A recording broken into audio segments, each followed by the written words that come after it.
Hello दोस्तों, मेरे भी चौधरी स्वागत करता हूं आप सभी का आपके अपने प्लेटफॉर्म पार्थ अकेडमी। और आप सभी मेरे साथ पढ़ रहे हैं पार सीरीज, और इसी पार सीरीज के माध्यम से हम सभी यूट्यूब पर पहली बार संपूर्ण रेलवे के जीके जीएस को यहां पर पढ़ने का प्रयास कर रहे हैं। मैं आप लोगों को कंप्लीट इस क्लास में जीएस पढ़ा रहा हूं रेलवे के लिए। और आप सभी जानते हैं जैसा कि दोस्तों मैंने जीएस क्लास 1 से यानी जीएस क्लास 1 से यहां पर आप लोगों को यहां पे पढ़ाना स्टार्ट किया है। मैंने कंप्लीट क्लास 16 तक आप लोगों को पढ़ा है। यदि आप लोगों ने जीएस की क्लास 1 से लगाकर जीएस की क्लास 16 तक नहीं पढ़ा है तो चैनल पे एक प्लेलिस्ट जो बना दी गई है वहां पर जाकर आप पढ़ सकते हैं। और आज बारी है इन 16 क्लासों की कंप्लीट रिवीजन की बारी, और हम देखने वाले रैपिड 100 क्वेश्चन।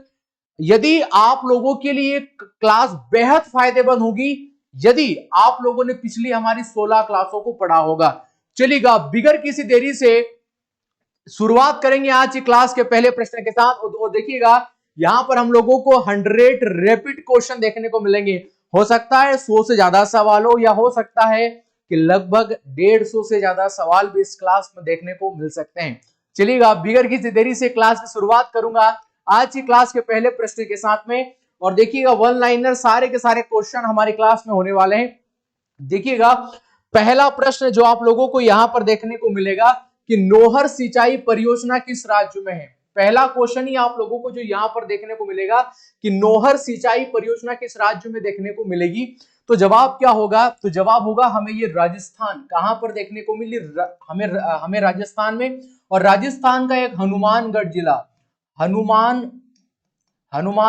जिला हमें देखने को मिलेगा। और इसी जिले के अंदर हमें आपकी नौहर सिंचाई परियोजना हम लोगों को यहां पर देखने को मिलेगी। और वहीं पर याद करिएगा राजस्थान में हमें विश्व की सबसे बड़ी नदी सिंचाई परियोजना देखने को मिलेगी, जिसका नाम है आपकी इंदिरा गांधी नहर परियोजना। इंदिरा गांधी नहर परियोजना विश्व की सबसे बड़ी नदी नहर परियोजना और जो सिंचाई परियोजना हमें देखने को मिलेगी। ये था पहला प्रश्न आप लोगों का समाप्त होता है। सेकंड जो क्वेश्चन हम लोगों को यहां पर देख रखा है, देखिएगा नेक्स्ट यहां पर सेकंड प्रश्न हम लोगों को क्या देख रखा है? ग्रामीण रोजगार सृजन कार्यक्रम कब यहां पर शुरू किए गए थे? ठीक है, यानी ग्रामीण रोजगार सृजन कार्यक्रम भारत में कब चालू किए गए? तो आप लोगों को याद करना है कौन से विभाग के द्वारा चालू किए गए थे। तो जवाब होगा खादी व ग्रामोद्योग के द्वारा यह कार्यक्रम सब जो पहली बार का प्रारंभ किए गए थे। तो 1995 में प्रारंभ किए गए, आप लोगों को याद होना चाहिएगा। और वहीं पर और जैसे के साथ आप लोगों को याद होना चाहिए, यदि आपकी परीक्षाओं में पूछ लेगा कि प्रधानमंत्री रोजगार कार्यक्रम, सवाल पूछेगा कि प्रधानमंत्री यहां पर रोजगार सृजन कार्यक्रम कब शुरुआत हुई थी? तो जवाब होगा 2008 में प्रधानमंत्री रोजगार सृजन कार्यक्रम की शुरुआत हमें देखने को मिलेगी। और वहीं पर यहां पर पूछ लेगा कि नरेगा यानी रोजगार देने के लिए नरेगा कब आई थी? 2006 में भारत में जो ये नरेगा देखने को मिलेगी यानी रोजगार देने के लिए। और इसी नरेगा का नाम 2009 में क्या रख दिया गया था? आप सभी जानेंगे, इसका नाम मनरेगा कर दिया गया। क्या नाम रख दिया गया? मनरेगा। और इसी मनरेगा के तहत वर्तमान में 100 दिन का क्या दिया जाता है? रोजगार ग्राम पंचायत के अंतर्गत प्रदान किया जाता है। चलिएगा नेक्स्ट प्रश्न देखेंगे। सेकंड प्रश्न हो चुका है, या आकाशगंगा के भीतर धूल और गैस के बादल को हम लोग क्या बोलेंगे? तो याद रखिए जब आकाशगंगा के अंदर धूल और गैस के हमें बादल देखने को मिलेंगे तो जवाब होगा जिसे हम लोग निहारिका बोलते हैं। क्या बोलेंगे? जिसे हम लोग निहारिका। यानी निहारिका मतलब क्या होगा? यानी जब आपकी आकाशगंगा एक नवीनतम आकाशगंगा बनने का प्रयास करती है तो शायद उस नवीनतम बनने वाली आकाशगंगाओं की जो संपूर्ण प्रक्रिया हमें देखने को मिलेगी उसी को ही हम लोग क्या बोलते हैं? यहाँ पर निहारिका हम लोग बोलते हैं। बात ये होगी कि हमारी गैलेक्सी का क्या नाम है? हमारी आकाशगंगा का क्या नाम है? तो जवाब होगा मंदाकिनी। क्या नाम देखने को मिलेगा? मंदाकिनी, या आप दुग्ध मेघला बोल सकते हैं। क्या बोलेंगे? दुग्ध मेघला यहां पर बोल सकते हैं। यह आप लोगों को याद होना चाहिएगा। नेक्स्ट प्रश्न जो हमें दे के रखा है, निम्नलिखित में से कौन भारतीय संविधान के प्रस्तावना का हिस्सा नहीं, क्योंकि हम लोगों ने 4 ऑप्शन में लिया था, वही वही की वही लाइन हम लोगों ने यहाँ पे प्रिंट कर दिया। मैं आप सभी से माफी चाहूंगा, लेकिन यदि सवाल पूछेगा कि प्रेम्बल ऑफ इंडिया यानी भारत की जो प्रस्तावना है, भारत की प्रस्तावना की भाषा किस देश के अनुसार हम लोगों ने ली है, जवाब होगा ऑस्ट्रेलिया देश, या ऑस्ट्रेलिया महाद्वीप से हम लोगों ने भारत यानी प्रेम्बल ऑफ इंडिया, भारत की जो प्रस्तावना है उसी प्रस्तावना की भाषा हमने इसी देश से लिया है। और वहीं पर सवाल पूछेगा कि जो प्रेम्बल ऑफ इंडिया है, भारत की प्रस्तावना है, इसे संविधान की आत्मा किसे कहा है, यानी इसे संविधान की आत्मा, यानी प्रेम्बल ऑफ इंडिया को यानी भारत की प्रस्तावना को संविधान की आत्मा कहा है दोस्तों पंडित भार्गव दास ने, पंडित भार्गव दास जी ने यहां पर कहा है। और सवाल पूछ लेगा कि भारत की प्रस्तावना को यानी प्रेम्बल ऑफ इंडिया को संविधान का परिचय किसने कहा है। यदि सवाल पूछेगा कि संविधान का परिचय इसे किसे कहा है, संविधान का यदि परिचय पूछेगा कि प्रेम्बल को संविधान का परिचय कहा, यहां पर यानी यही प्रस्तावना को संविधान का परिचय की संज्ञा कौन दी, तो जवाब होगा कि पालकी वाला साहब, पालकी वाला साहब ने क्या किया है, हमारी प्रेम्बल ऑफ इंडिया को, भारत की प्रस्तावना को संविधान का परिचय यहां पर कहा है। आप लोगों को याद होना चाहिएगा। नेक्स्ट प्रश्न है कि हेनसांग ने किस पल्लव शासक ने के समयकाल में कांचीपुरम की यात्रा की, तो इसी हेनसांग ने क्या किया था कि यहाँ पर नरसिंह वर्मन प्रथम, कौन दोस्तों, यहाँ पर नरसिंह वर्मन प्रथम शासक हुआ करता था। इसी के समयकाल में हेनसांग ने क्या किया था, भारत में यहाँ पर यात्रा की थी, आप लोगों को याद होना चाहिएगा। और हेनसांग दिल्ली के शासक के समयकाल में भारत आया था, तो जवाब होगा कि यह हर्षवर्धन, किसके समयकाल में, हर्षवर्धन के समयकाल में भारत आया। और वहीं पर पल्लव राजवंश में क्या आ सकता है, आप लोगों को याद होना चाहिए कि पल्लव राजवंश ही था जिसने दक्षिण भारत में सबसे पहले क्या प्रारंभ किया था, तो जवाब होगा कि पल्लव राजवंश ने दक्षिण भारत में सबसे पहले यानी मंदिरों की द्रविडियन शैली को, यानी द्रविडियन शैली को जो प्रारंभ करने का श्रेय दिया जाता है वो पल्लव राजवंश को यहां पर दिया जाता है, आप लोगों को याद होना चाहिएगा। चलिएगा बढ़ेंगे नेक्स्ट प्रश्न पर। हम लोगों को सवाल पूछा था हेनसांग के पल्लव शासक के समयकाल में कांचीपुरम की यात्रा की थी, तो नरसिंह वर्मन जो प्रथम शासक हुआ करता था यहाँ पर कहाँ का, जब आपके पल्लव राजवंश का, तब इसने मुख्यतः भारत में यात्रा की थी, आप लोगों को याद होना चाहिएगा। आकाश गंगाओं को याद रखिएगा, जब हमारी गैलेक्सी या कोई भी नवीनतम गैलेक्सी जब पूर्णतः बनने का प्रयास करती हैं तो उसमें धूल और गैस के पार्टिकल हमें देखने को मिलेंगे। उस संपूर्ण जो प्रक्रिया को हम लोग किस नाम से जानते हैं, उसे हम लोग निहारी का नाम से यहाँ पर जानते हैं। चलिएगा 5 प्रश्न हमारे कंप्लीट होते हैं। अब हमें बढ़ना है नेक्स्ट प्रश्न की ओर। सर क्वेश्चन नंबर 6 नहीं है क्या, क्वेश्चन नंबर 6, माफी चाहूंगा हम देना भूल गए। क्वेश्चन नंबर 7 पे आते हैं सीधा। देखिए क्वेश्चन नंबर 7 हम लोगों से क्या पूछा है, भारत के संविधान का कौन सा अनुच्छेद राष्ट्रपति के कार्यों के ये निर्वहन में राष्ट्रपति को सहायता और सलाह देने के लिए प्रधानमंत्री की अध्यक्षता में परिषद का प्रावधान है। ठीक है, यहां पर उनको सलाह देने के लिए कौन सा हमें आर्टिकल यहां पर देखने को मिलेगा, भारत के संविधान का कौन सा अनुच्छेद राष्ट्रपति के कार्यों के ये निर्वहन में राष्ट्रपति को सहायता और सलाह देने के लिए प्रधानमंत्री की अध्यक्षता में मंत्रिपरिषद का प्रावधान है। तो हम लोगों को आर्टिकल क्रमांक 74 यहां पर देखने को मिलेगा। कौन सा आर्टिकल क्रमांक 74, इस सवाल का बिल्कुल राइट आंसर हमें यहां पर देखने को मिलेगा। देखिएगा नेक्स्ट प्रश्न जो हम लोगों से यहां पे सवाल पूछा, एक मिनट थोड़ा सा बोट में दिक्कत आ रही है।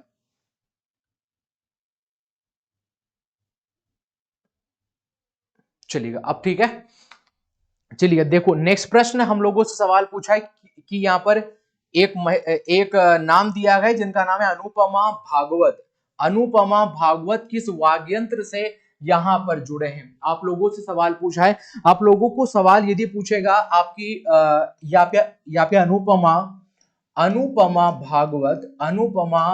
भागवत के साथ यदि आप लोगों सवाल पूछ लेगा, यहां पर कौशल मेहता, कौन दोस्तों, कौशल मेहता, ये दोनों कौन से वाग्यंत्र संबंधित थे, तो जवाब होगा कि यह सितार वाग्यंत्र से संबंधित है। सितारवागन नहीं, माफी चाहूंगा, ये सरोद से, सितार सरोद से संबंधित है। आई थिंक मैं भूल रहा हूं इसको।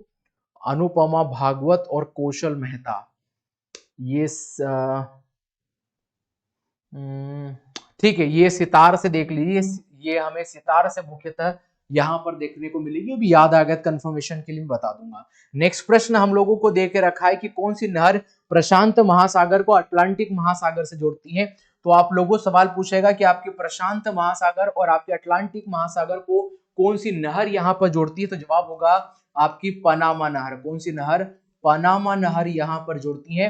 और पनामा नहर की स्थापना कब देखने को मिलेगी? 1914 में हम लोगों को यहां पर देखने को मिलती है। चलिएगा, नेक्स्ट प्रश्न हमें देखने को मिलेगा, ये करगा के सबसे पुराने व्यापक रूप से मनाए जाने वाले त्योहारों में से एक है, नहीं, यानी आपका फेमस एक फेस्टिवल देखने को मिलेगा जिसका नाम है करगा। ये करगा भारत के किस राज्य में हमें देखने को मिलेगा? तो यदि आप लोगों से सवाल पूछेगा करगा, कौन सा दोस्तों? करगा, और करगा के बाद कलफोद, कौन सा? कलफोद हमें देखने को मिलेगा। और आपका कंबाला, क से सभी देखने को मिलेंगे, आपका कंबाला देखने को मिलेगा। और आपका उगादी, कौन सा दोस्तों? आपका उगादी देखने को मिलेगा। ये सभी किस भारतीय राज्य में देखने को मिलेंगे? तो जवाब होगा ये सभी कर्नाटक। कहां पर देखने को मिलेगा? कर्नाटक में देखने को मिलेगा। और कर्नाटक का एक आपका लोक नृत्य आप लोगों को याद होना चाहिए जिसका नाम है यक्षगान। कौन सा दोस्तों? यक्षगान याद करिएगा। यक्षगान कहाँ का है? हमें कर्नाटक का एक नृत्य हमें देखने को मिलेगा। ज्यादा इंपॉर्टेंट है इसलिए हमने लिखा दिया। हमसे सवाल पूछा है कि नवरात्रि के 10वें दिन और दशहरा या विजयादशमी के रूप में मनाया जाता है, तो जिसे हम लोग शरद नवरात्रि के नाम से जानते। किस नाम से? हम लोग इसे शरद नवरात्रि के नाम से यहाँ पर जानते हैं। क्वेश्चन नंबर 11 का हमें आंसर देखने को मिलेगा यहाँ पर शरद नवरात्रि। चलिएगा, बढ़ेंगे नेक्स्ट प्रश्न पर। और याद रहे, हम केवल आज रिवीजन ही कर रहे हैं, इनके डिटेलिंग सॉल्यूशन हम लोग आज की क्लास में नहीं पढ़ रहे हैं। और हाँ, यदि कोई छोटा या बड़ा भाई हमारे YouTube चैनल में पहली बार आया तो प्लीज वो चैनल को लाइक करेगा, सब्सक्राइब जरूर इस चैनल को करेगा। और यदि आप लोगों ने चैनल को लाइक नहीं किया है तो इस वीडियो को जरूर लाइक जो कर दीजिएगा। चलिएगा, बढ़ेंगे नेक्स्ट प्रश्न पर। और जो नेक्स्ट प्रश्न हमें देखने को मिलेगा, देखिए नेक्स्ट प्रश्न हमें देखने को मिलेगा, निम्नलिखित में से किसे, या आपके आदिवासी नृत्य गुसाड़ी को जीवित रखने के लिए, कौन से नृत्य को? गुसाड़ी को जीवित रखने के लिए 2021 में पद्मश्री सम्मान से सम्मानित किया गया। ठीक है, और कौन सा नृत्य हम लोग सवाल पूछा है? ये गुसाड़ी। तो जवाब होगा कि 2021 में इसी नृत्य को जीवित रखने के लिए कनक राज, किनको दोस्तों? कनक राज जी को ये पद्मश्री अवार्ड यहाँ पर दिया गया था, आप लोगों को याद होना चाहिए। और इनके बाद एक और नृत्य हमें देखने को मिलेगा जिसका नाम है राय। कौन सा नृत्य? राय। ये राय हमारे प्यारे मध्य प्रदेश में देखने को मिलेगा। इसके लिए आप लोगों का राम सराय पांडे, राम सहाय पांडे जो साहब है, इन्हें क्या मिला था? 2022 में इनको पद्मश्री पुरस्कार दिया गया था। और ये किस नृत्य के लिए दिया गया था? तो राय नृत्य के लिए इनको भी दिया जा चुका है। आप लोगों को याद होना चाहिए। विंग्स ऑफ फायर किस भारतीय वैज्ञानिक की ये हमें ये बुक देखने को मिलती है? तो जवाब होगा wings of fire doctor APJ Abdul Kalam. Doctor APJ Abdul Kalam की बुक हम लोगों को यहाँ पर देखने को मिलती है। चलिएगा, नेक्स्ट प्रश्न हम लोगों को देखने को मिलेगा। देखिएगा, नेक्स्ट प्रश्न है कि बंकापुरा मयूर अभ्यारण्य किस राज्य में? कौन सा दोस्तों? तो हम लोगों को सवाल पूछा बंकापुरा मयूर अभ्यारण्य हमें भारत के किस राज्य में देखने को मिलेगा? तो जवाब होगा कि बंकापुरा हम लोगों को आपके कर्नाटक में, कहां पर? कर्नाटक में हमें यहां पर देखने को मिलता है। ठीक है, ये आप लोगों को याद होना चाहिए। नेक्स्ट प्रश्न हम लोगों से जो सवाल यहां पर पूछा है कि भारत के उपराष्ट्रपति का चुनाव करने वाले निर्वाचन मंडल में निम्नलिखित में से कौन शामिल होते हैं? आप लोगों से सवाल पूछा है, जब भारत में वाइस प्रेसिडेंट के चुनाव होंगे, यानी जब भारत में या आपके उपराष्ट्रपति के चुनाव होंगे, तो उनका जो निर्वाचन मंडल बनेगा, यानी जो उनके पक्ष या विपक्ष में वोट देंगे, उसमें कौन कौन यहाँ पर शामिल होते हैं? आप लोगों से सवाल पूछा है। तो आप लोगों को याद होना चाहिए, ये जब भारत में उपराष्ट्रपति के बारे में पूछेगा दोस्तों, तो आपके उपराष्ट्रपति के बारे में आपके लोकसभा और आपके राज्यसभा, यानी हमारी लोकसभा और हमारी राज्यसभा के जितने भी निर्वाचित सदस्य, कौन दोस्तों, निर्वाचित या फिर हमारी इसके मनोनीत, कौन से दोस्तों, मनोनीत या निर्वाचित सदस्य इसमें क्या लेते हैं, भाग लेते हैं। आप लोगों को याद होना चाहिएगा। और वहीं पर जब ऐसा सवाल पूछेगा कि भारत के राष्ट्रपति का जब निर्वाचन मंडल होता है तो भारत के राष्ट्रपति के निर्वाचन मंडल में कौन कौन भाग लेते हैं, तो फिर यहां पर जवाब होगा कि महामहिम यदि राष्ट्रपति के बारे में पूछेगा तो देखिएगा यहां पर आपके लोकसभा के मेंबर शामिल होंगे, लोकसभा के बाद यहां पर राज्यसभा के, इसके बाद फिर विधानसभा, कौन सी दोस्तों, विधानसभा के मेंबर, और इसी विधानसभा के बाद में फिर आपका दिल्ली और पुदुचेरी, कहां के दोस्तों, यहां पर फिर आपके कहां के, दिल्ली, और दिल्ली के बाद में आपका पुदुचेरी, कौन सा, पुदुचेरी। इन सब के दोस्तों केवल निर्वाचित सदस्य, कौन सा दोस्तों, केवल निर्वाचित सदस्य। ये आप सबको ध्यान रहे, जब महामहिम राष्ट्रपति का चुनाव होगा तो इसमें जो मनोनीत सदस्य हैं, जो राष्ट्रपति के द्वारा लोकसभा और राज्यसभा में नियुक्त किए जाते हैं, वो इसमें पार्टिसिपेट नहीं करते हैं। केवल यहां पर लोकसभा, राज्यसभा, विधानसभा और हर राज्य की विधानसभा, और इसके बाद 2 यूटी की हमें विधानसभा, दिल्ली और पुदुचेरी की विधानसभा के मेंबर ही यहाँ पर भाग लेते हैं। और इन दोनों को जो कब जोड़ा गया था, तो जवाब होगा कि इन दोनों को जोड़ा गया था 70वां संविधान संशोधन, और यह आपका 1992 से ही ये लोग क्या कर रहे हैं, राष्ट्रपति के चुनाव में यहाँ पर वोट कर रहे हैं। कौन, आपका दिल्ली और पुदुचेरी। नेक्स्ट प्रश्न हम लोगों से सवाल क्या पूछा है, कुचिपुड़ी नृत्य की किस ये विशेषता में पीतल की प्लेट के किनारों पर ये नर्तक के पैर शामिल होते हैं, ये हम लोगों से सवाल पूछा है। आप लोगों को इस सवाल का मुझे यहां पर जवाब देना है, ठीक है। क्या रहेगा इस सवाल का जवाब, आप लोगों को याद होना चाहिए कि आपका ये इस सवाल का राइट आंसर क्या होगा, तरगम, कौन सा, तरगम। यहां पर हमें इस सवाल का बिल्कुल राइट आंसर देखने को मिलेगा। ये कुचिपुड़ी नृत्य है, जो कुचिपुड़ी हमें नृत्य देखने को मिलेगा, ये किस भारतीय राज्य में है, जवाब होगा कि हमें आंध्र प्रदेश में देखने को मिलेगा। और आंध्र प्रदेश के कौन से जिले में, मुख्य रूप से कृष्णा नामक जिले में, कौन से, कृष्णा नामक जिले में देखने को मिलेगा। तो इस सवाल का राइट आंसर हमें तरगम यहां पर देखने को मिलता है। चलिएगा बढ़ेंगे नेक्स्ट प्रश्न पर, और जो नेक्स्ट प्रश्न हम लोगों को क्या देखने को मिलेंगे, पंडित बुद्धादित्य मुखर्जी निम्नलिखित में से किस संगीत वाद्ययंत्र जुड़े हैं, तो ये आप लोगों को याद होना चाहिए, ये सरोद से जुड़े हैं। कौन से दोस्तों, यहाँ पर हमें सरोद से यह संबंधित देखने को मिलेंगे। देखो नेक्स्ट प्रश्न हम लोगों से सवाल क्या पूछा है, हम लोगों से सवाल पूछा है भारतीय संविधान का कौन सा अनुच्छेद यह बताता है कि एक भारतीय नागरिक को किसी भी रेस्तरां, सड़क या सार्वजनिक स्थान का उपयोग करने का अधिकार है। तो ये कौन से आर्टिकल में लिखा हुआ है, तो आप लोगों को याद होना चाहिए कि आपका आर्टिकल 15 का पॉइंट नंबर 2 में इसको डिफाइन यहां पर किया गया है। नेक्स्ट प्रश्न हम लोगों को सवाल पूछा है कि तमसो मां ज्योतिर्गमय या हमें या आपके अंधकार से प्रकाश की ओर ले चलो, यह निम्नलिखित में से कौन से आपके उपनिषद में देखने को मिलता है। तो हम लोग बोलते हैं यह वृहद रणायक हमें आपका उपनिषद देखने को मिलेगा। इसी उपनिषद में हमें मुख्य तौर पर यह देखने को मिलता है, आप लोगों को याद होना चाहिएगा।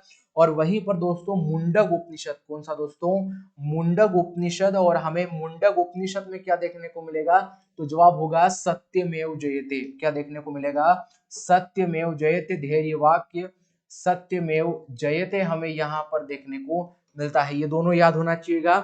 और सवाल यदि पूछेगा कि निम्नलिखित में से कौन सा या आपका उपनिषद सबसे बड़ा या वृहद हमें उपनिषद देखने को मिलेगा, तो जवाब होगा ये वृहद रणायक उपनिषद सबसे बड़ा और सबसे पुराना उपनिषद हम लोगों को यहाँ पर यही देखने को मिलता है, ठीक है। यह आप लोगों को यहाँ पर याद होना चाहिएगा। नेक्स्ट प्रश्न हम लोगों से क्या सवाल पूछा है, शब्द जनसांख्यिकी का क्या बताता है, यानी एक शब्द हमें दे के रखा है कि जब जनगणना की बात होती है तो यहाँ पर जनसांख्यिकी का मतलब क्या होता है, तो जवाब होगा जन्म व मृत्यु के दर को, ये मृत्यु के दर को आपका एक शब्द डिफाइन करता है। और इसी शब्द को हम लोगों ने नाम दिया है यहाँ पर आप लोगों का जनसांख्यिकी, आप लोगों को याद होना चाहिएगा।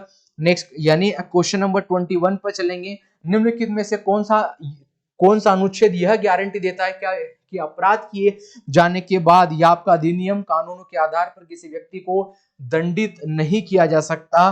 तो यह आर्टिकल 20 आप लोगों का डिफाइन यहां पर करता है, आप लोगों को याद होना चाहिएगा। ठीक है, ये याद आप लोगों को याद होना चाहिएगा। ठीक है, चलिएगा बढ़ेंगे नेक्स्ट प्रश्न पर। और जो नेक्स्ट प्रश्न हमें देखने को मिलेगा कि बलक्रम राष्ट्रीय उद्यान हमें किस राज्य में देखने को मिलेगा। बलक्रम राष्ट्रीय उद्यान हमें आपके कौन से राज्य में, मेघालय में। कहां पर दोस्तों, मेघालय में हमें यहां पर देखने को मिलता है। नेक्स्ट प्रश्न हम लोगों को जो देखने को मिलेगा कि परशुराम कुंड मेले का आयोजन किस राज्य में किया जाता है। कौन सा यहाँ पर फेस्टिवल जिसका नाम है परशुराम कुंड मेला। और ये परशुराम कुंड मेला हमें किस राज्य में देखने को मिलेगा। ये जो मेले का आयोजन हमारे अरुणाचल प्रदेश में। कहां पर, ये आपके अरुणाचल प्रदेश में हमें यह मुख्य तौर पर देखने को मिलता है। और यहाँ पर आप लोगों का ड्री उत्सव, कौन सा, ड्री उत्सव हम लोगों को यहीं पर आपके अरुणाचल प्रदेश में देखने को मिलता है। चलिए, मैं आशा करता हूं कि आप सभी को समझ में आ रहा होगा। और यदि आप लोगों को कुछ नहीं आ रहा होगा तो आप सभी नोट भी उस सवाल को कर रहे होंगे। देखो नेक्स्ट प्रश्न हम लोगों से क्वेश्चन नंबर 24 क्या पूछा है। शिक्षा में 10+2+3 का पैटर्न के लिए सर्वप्रथम सुझाव ये किसने दिया था। तो भारतीय शिक्षा प्रणाली में 10+2+3 का पैटर्न कौन सी समिति की सिफारिश पर या कौन सा आयोग आया था। तो वो आयोग आया था आपका कोठारी आयोग। कौन सा आयोग, एक कोठारी आयोग की सिफारिश पर, कोठारी आयोग आया था। इसके माध्यम से भारत में पेशकश की गई थी। यहां पर दोस्तों याद होना चाहिएगा 10+2+3 का पैटर्न हमें हमारी शिक्षा पद्धति में देखने को मिला। और सर्वप्रथम इस पैटर्न का सुझाव आप लोगों से पूछेगा कि सुझाव किसने दिया था। तो जवाब होगा यहां पर कलकत्ता विश्वविद्यालय। कौन सा, ये कलकत्ता विश्वविद्यालय आयोग, ये विश्वविद्यालय ने सबसे पहले यह सुझाव दिया था। 10+2+3 का सुझाव यहां पर दिया था। और वहीं पर आप लोगों को याद होना चाहिएगा कि भारत की यदि हम लोग बात करेंगे तो भारत में आप लोगों को यहाँ पर आप लोगों का विश्वविद्यालय अनुदान आयोग, विश्वविद्यालय आपका अनुदान आयोग, ये किसने दिया था। अनुदान आयोग यानी यूजीसी जिसको हम लोग बोलते हैं, यह आपकी राधा कृष्णन आयोग। कौन सा, राधा कृष्णन जो समिति थी, इसने भारत में यह मॉडल दिया था। चलिएगा बढ़ेंगे नेक्स्ट प्रश्न पर, जहां हमें देखने को मिलेगा डोल उत्सव प्रमुख रूप से निम्नलिखित में से किस राज्य में सेलिब्रेट किया जाता है। कौन सा दोस्तों, डोल उत्सव हम लोगों से सवाल पूछा है। तो आप लोगों को याद होना चाहिएगा डोल उत्सव पर्टिकुलर यदि आप लोगों को 4 ऑप्शन देखने को मिलेंगे तो आप लोगों को सबसे पहले पश्चिम बंगाल पे टिक लगाना, यानी पश्चिम बंगाल में भी इसको सेलिब्रेट किया जाता है। और ये जो डोल यात्रा है, डोल उत्सव है, ये आपका असम राज्य में भी किया जाता है, ये भी आप लोगों को याद होना चाहिएगा। इसके साथ इसे बिहार में भी देखा जाता है और इसे हमारे मध्य प्रदेश में भी इसे देखा जाता है। तो 4 स्टेट में यह मुख्य तौर पर हमें डोल उत्सव यहाँ पर देखने को मिलता है। नेक्स्ट प्रश्न हम लोगों को क्वेश्चन नंबर 26 हम लोगों को यहाँ पर क्या देखने को मिलेगा। तो 26 से है, ब्रिटिश औपनिवेशिक सरकार द्वारा भारतनाट्यम पर कब प्रतिबंध लगाया था। ठीक है, तो ये कब लगाया था भारतनाट्यम पर यह प्रतिबंध कब लगाया था। तो यह आपका 1910 में यह प्रतिबंध लगाया था, हम लोगों को याद होना चाहिएगा। इसका प्रमुख कारण क्या था, मैंने कल वाली भी क्लास में आप लोगों को समझाया था। इसका प्रमुख कारण था कि भारतनाट्यम कुछ क्लासिकल डांस हमें ऐसे देखने को मिलते हैं, उसी क्लासिकल डांस को जो किया जाता था प्रमुख देवदासी महिलाओं के द्वारा। अब देवदासी परंपरा हमें दक्षिण भारत में और मध्य भारत में हमें देखने को मिलेगी। देवदासी परंपरा में क्या होता था कि जो मंदिर होता था और मंदिर में जो मूर्तियां रखी जाती थी, बारी बारी से समाज के द्वारा उन मूर्तियों से उन महिलाओं का विवाह कर दिया जाता था। तो इसके कारण ब्रिटिश या आपके उपनिषद से ने सबसे पहले इस भरतनाट्यम जो हमें हमारा शास्त्रीय नृत्य देखने को मिलेगा, इस पर प्रतिबंध लगा दिया था। और कब की बात है, 1910 में यह प्रतिबंध यहाँ पर हमें देखने को मिलेगा। चलिएगा बढ़ेंगे नेक्स्ट प्रश्न पर। और जो नेक्स्ट प्रश्न हमें देखने को मिलेगा देखो नेक्स्ट प्रश्न हमें देखने को मिलेगा, चेरी ब्लॉसम महोत्सव कहां पर मनाया जाता है?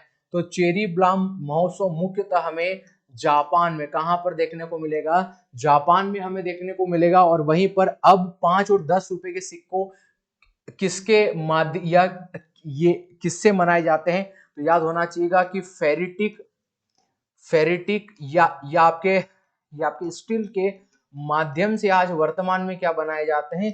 5 और 10 रुपए के जो सिक्के हैं वो हमें वर्तमान में यहाँ पर देखने को मिलेंगे। इससे पहले आप लोगों को याद होना चाहिएगा चेरी ब्लॉसम महोत्सव कहां पर सेलिब्रेट किया जाएगा? तो ये हमें मुख्य रूप से जापान में यहाँ पर देखने को मिलता है। चलिएगा बढ़ेंगे नेक्स्ट प्रश्न पर। हम लोगों को सवाल पूछा हिंदी भाषा की सबसे लोकप्रिय ये रचनाओं में मधुशाला, मधुशाला के लेखक कौन है? जवाब होगा हरिवंश राय बच्चन। हरिवंश राय बच्चन साहब इसी मधुशाला के यहाँ पर लेखक माने जाते हैं। ये आप लोगों को याद होना चाहिएगा। और नेक्स्ट प्रश्न हमें क्या देखने को मिलेगा कि राज्य मंत्रियों की शपथ या प्रशासन संविधान की कौन सी अनुसूची के अंतर्गत आते हैं? चाहे वो राज्य मंत्री हो, चाहे वो भारतीय संवैधानिक पद पर बैठे बड़े अधिकारी हो, चाहे आपके राष्ट्रपति हो गया, महामहिम राष्ट्रपति, या आपके उपराष्ट्रपति हो गया, चाहे हमारे लोकसभा के जो यहाँ पर हमारे लोकसभा के अध्यक्ष हो गया, सुप्रीम कोर्ट के अध्यक्ष हो गया, हमारे गवर्नर हो गए, या किसी हाई कोर्ट का मुख्य न्यायाधीश हो गया, इन सभी की शपथ प्रक्रिया का प्रावधान हमें भारतीय संविधान की भारतीय संविधान की अनुसूची हमें 3 में मुख्य तौर पर यहाँ पर देखने को मिलते हैं। जब बात होगी 4 में क्या देखने को मिलेगा, तो भारतीय संविधान की अनुसूची 4 में हमें क्या देखने को मिलेगा? आप लोगों को याद होना चाहिएगा कि 4 में हमें यहाँ पर क्या देखने को मिलता है। चलिएगा जो आप लोगों को जवाब देना है, भारतीय संविधान की अनुसूची 4 में हम लोगों को यहाँ पर क्या देखने को मिलेगा? तो आप लोगों को याद होना चाहिएगा यहाँ पर राज्यसभा की सीटों का बंटवारा हमें यहाँ पर मुख्य तौर पर देखने को मिलता है। ठीक है, चलिएगा नेक्स्ट प्रश्न हम लोगों को देके रखा है क्वेश्चन नंबर 31। हम लोगों से क्या पूछा है और क्या हम लोगों को यहाँ पर देके रखा है कि भारतीय वन्यजीव संरक्षण एक्ट कब आया था? तो ये 1972 में हमें मुख्यतः यहाँ पर ये देखने को मिलेगा। और वहीं पर आप लोगों का पर्यावरण संरक्षण एक्ट कौन सा? पर्यावरण संरक्षण एक्ट कब देखने को मिलेगा? तो 1986 में देखने को मिलेगा। और इसी के साथ में आप लोगों को ये भी याद होना चाहिएगा जैव विविधता एक्ट कौन सा? जैव विविधता एक्ट हमें कब देखने को मिलेगा? तो जवाब होगा कि 2002 में हमें जैव विविधता एक्ट यहाँ पर देखने को मिलेगा। क्वेश्चन नंबर 32 की ओर हम लोग बढ़ेंगे। भारतीय संविधान के अंतर्गत ये आपका उच्चतम न्यायालय के विधि के प्रश्न पर सलाह लेने का अधिकार है। तो ये कौन से आर्टिकल के तहत हमें, यानी महामहिम यानी संविधान के अंतर्गत ये आपका उच्चतम न्यायालय के विधि के प्रश्न पर सलाह लेने का अधिकार है। ये किसको अधिकार है? देखो पहली बात तो याद होना चाहिएगा कि जब हम महामहिम राष्ट्रपति की बात करते हैं तो भारतीय राष्ट्रपति को आर्टिकल 143 के तहत सुप्रीम कोर्ट से किसी भी विषय पर केवल विधि के समक्ष यानी कानूनी प्रश्न, हमें यहाँ पर विधि के प्रश्न यहाँ पर लिखा है कि प्रश्न जो पूछने का राइट्स है, तो यहाँ पर केवल महामहिम राष्ट्रपति पूछ सकते हैं। और कौन से आर्टिकल के तहत? तो जवाब होगा कि आर्टिकल 143 के तहत यहाँ पर पूछ सकते हैं। इसका पॉइंट नंबर 1 में हमें देखने को मिलेगा कि भारतीय सुप्रीम कोर्ट प्रणाली को इनको विधि के समझ, यदि इनके द्वारा कोई प्रश्न पूछे जाते हैं तो इनको जवाब देना होगा। और दूसरे पॉइंट में ये लिखा है कि राष्ट्रपति उस सलाह को मानने के लिए यहाँ पर बाध्य योग्य नहीं है। चलिएगा ये हमें आर्टिकल या आपको 143 के 1 और हमें 2 में यहाँ पर मुख्यतः देखने को मिलता है। चलिएगा बढ़ेंगे नेक्स्ट प्रश्न पर। और जो नेक्स्ट प्रश्न हमें देखने को मिलेगा, देखिएगा नेक्स्ट प्रश्न हमें क्या देखने को मिलेगा, ये आपका उच्चतम न्यायालय द्वारा आज तक दूसरी सबसे बड़ी संवैधानिक पीठ कौन सी थी? तो गोकुलनाथ केस। कौन सा?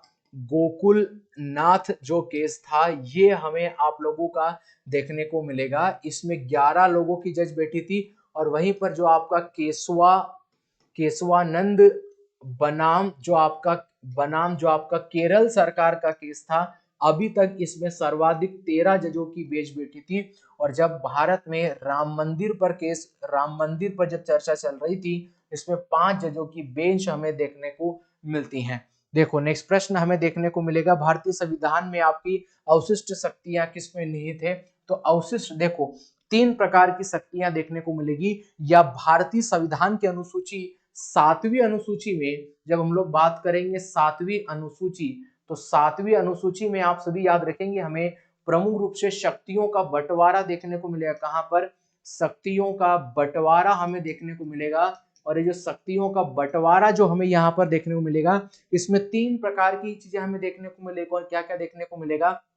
देखो, एक तो हमें आपकी यहाँ पर संघ सूची देखने को मिलेगी, एक आपकी राज्य सूची देखने को मिलेगी, और एक आपकी समवर्त सूची। कौन सी सूची? समवर्त सूची।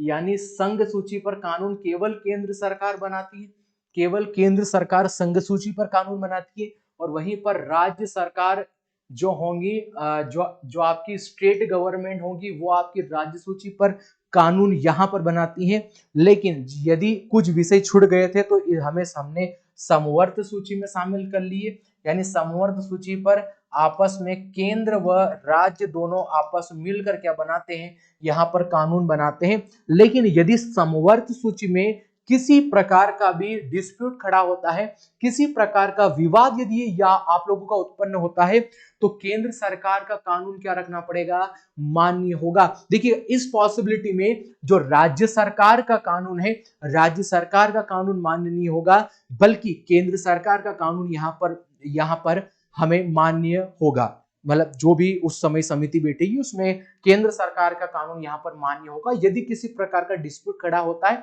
वैसे समवर्त सूची पर केंद्र और राज्य दोनों मिलकर ही यहाँ पर किसी प्रकार का कानून बनाते हैं। बात करेंगे कि यह संघ सूची, राज्य सूची और समवर्त सूची कौन से भारत शासन एक्ट से हमें देखने को मिलेगी? तो आप लोगों को यह भी याद होना चाहिएगा कि उसी या वही अधिनियम को हम सभी जानते हैं कि मिनी कॉन्स्टिट्यूशन कहा जाता है, या मिनी संविधान की संज्ञा उसे दी गई, उसे हमने कहा है भारत शासन एक्ट 1935।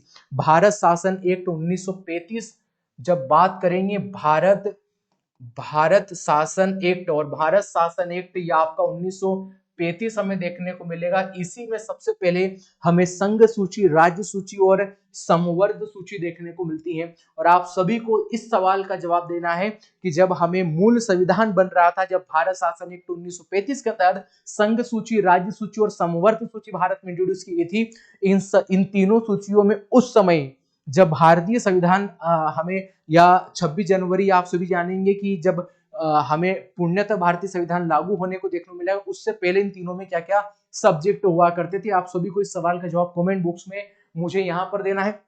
नेक्स्ट प्रश्न, क्वेश्चन नंबर 35 क्या देखने को मिलेगा?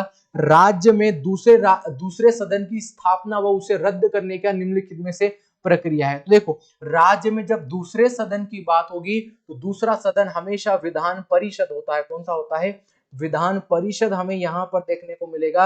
हम लोगों से सवाल पूछा है कि विधान परिषद की यदि स्थापना करना है और विधान परिषद को रद्द कर दो, आप भारतीय संविधान के आर्टिकल 171 171 में हमें यहां पर आप लोगों का विधान परिषद देखने को मिलेगा। और ये जो विधान परिषद की प्रथा है, इसमें देखिएगा आपकी स्थापना करो या इसे रद्द कर दो, तो ऐसी कौन सी प्रक्रिया होगी जैसे इसकी स्थापना हो जाएगी और यह पूर्णतः रद्द हो जाएगा? तो जब किसी राज्य की विधानसभा होगी, कहां पर होगी? जब किसी राज्य की विधानसभा होगी तो विधानसभा के 2/3 सदस्य, कितने सदस्य? 2/3 सदस्य इसके पक्ष में वोट डालना चाहिए। यदि इसकी स्थापना करना है या रद्द करना है तो 2/3 इसके विपक्ष में यहाँ पर वोट डालना चाहिए। इसके साथ में यह हमारी संसद पार्लियामेंट से 1/3 यानी साधारण बहुमत से यदि यह पारित हो गया तो या तो इसकी स्थापना हो जाएगी या इसे पूर्णतः उस राज्य से रद्द कर दिया जाएगा। सवाल आपके लिए ये है यहाँ पर कि वर्तमान भारत के किन किन राज्यों में हमें विधान परिषद यहाँ पर देखने को मिलता है? इस सवाल का जवाब आप सभी को कमेंट बॉक्स में मुझे देना है। चलिएगा बढ़ेंगे नेक्स्ट प्रश्न पर। हम लोगों से सवाल पूछा है कि पेरियार टाइगर रिजर्व किस राज्य में है? तो पेरियार टाइगर रिजर्व हमें कहां पर देखने को मिलेगा? आपकी केरल। कहां पर देखने को मिलेगा? केरल में देखने को मिलेगा। और वहीं पर बात करेंगे, आप लोगों को याद होना चाहिएगा कि सर्वाधिक टाइगर रिजर्व कौन से राज्य में देखने को मिलेंगे, कौन सा सर्वाधिक टाइगर रिजर्व किस राज्य में देखने को मिलेंगे, तो जवाब होगा हमारे प्यारे मध्य प्रदेश में। मध्य प्रदेश में हमें देखने को मिलेगा और मध्य प्रदेश में हमें 55वां टाइगर रिजर्व जिसका नाम है रानी दुर्गावती, कौन सा रानी दुर्गावती टाइगर रिजर्व, हमें 55वां टाइगर रिजर्व देखने को मिलेगा। और यदि सवाल पूछेगा सबसे बड़ा टाइगर रिजर्व कौन सा देखने को मिलेगा, तो सबसे बड़ा टाइगर रिजर्व आप लोगों को याद होना चाहिएगा, ये आप लोगों को कौन सा देखने को मिलेगा, तो नागार्जुन सागर, कौन सा नागार्जुन जो सागर टाइगर रिजर्व है, ये हमें पूरे भारतवर्ष का सबसे बड़ा टाइगर रिजर्व देखने को मिलेगा। भारत में बाघ संरक्षण की योजना कब लागू होगी, बाघ जो संरक्षण की योजना है ये भारत में कब से लाई गई, तो 1973 से हमें देखने को यहाँ पर भारत में मिलती है। नेक्स्ट क्वेश्चन 38 है। क्वेश्चन नंबर 38 हम लोगों से यहाँ पे क्या सवाल पूछा है, और यदि हम लोगों से पूछा है कि तरंग शक्ति 2024 नामक भारत ने पहला बहुराष्ट्रीय वायुसेना अभ्यास किया है, तो ये तरंग शक्ति हमें भारत का अभ्यास आयोजन किस राज्य में यहाँ पर देखने को मिला, तो आप लोगों को ये याद होना चाहिएगा, ये हमें भारत के 2 राज्यों में यहाँ पर देखने को मिलेगा। एक तो आप लोगों का तमिलनाडु, कहाँ पर तमिलनाडु में देखने को मिलेगा, और एक आपका हमें राजस्थान में, कहां पर देखने को मिलेगा, राजस्थान में हमें ये देखने को मिलेगा। 2 राज्यों में ये हुआ है, दोनों में से जो ऑप्शन आए वो ठीक है, आप टिक लगा दीजिएगा, ठीक है।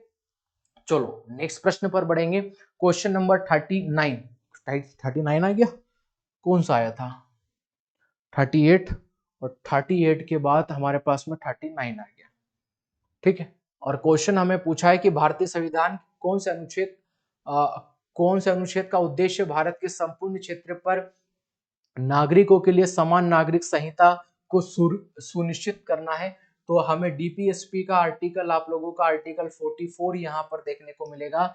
और भारत के किस राज्य में, यहाँ पर ये भी याद रखना है कि भारत के उत्तराखंड में, कहां पर, भारत के उत्तराखंड राज्य में वर्तमान ये पहला राज्य बना है, यानी आपका उत्तराखंड पहला राज्य बना है जहां पर समान नागरिक संहिता लागू की गई है। समान नागरिक संहिता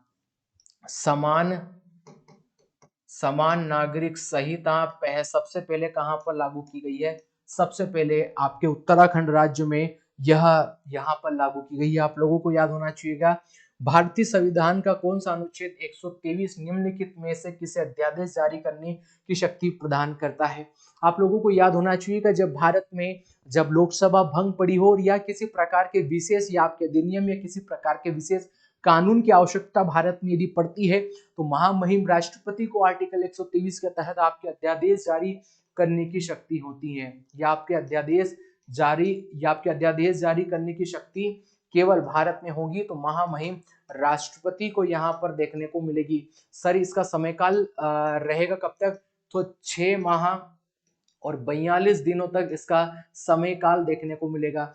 क्या भारत में एक ही वर्ष में कितनी बार या आपके अध्यादेश जारी महामहिम राष्ट्रपति के द्वारा किया जा सकता है, जिसकी कोई सीमा का वर्णन हमें हमारे संविधान में देखने को नहीं मिलता। जब जब जरूरत होगी तब तक राष्ट्रपति अपनी शक्ति का प्रयोग करेगा और आर्टिकल 23 के तहत भारत में अध्यादेश जारी करेगा। क्या जब भारत की राष्ट्रपति के द्वारा भारत में जब आपका अध्यादेश पारित किया जाएगा तो क्या उस पूरी प्रक्रिया की क्या न्यायिक समीक्षा की जा सकती है, क्या उस प्रकार के अध्यादेश को क्या सुप्रीम कोर्ट में चुनौती दी जा सकती है?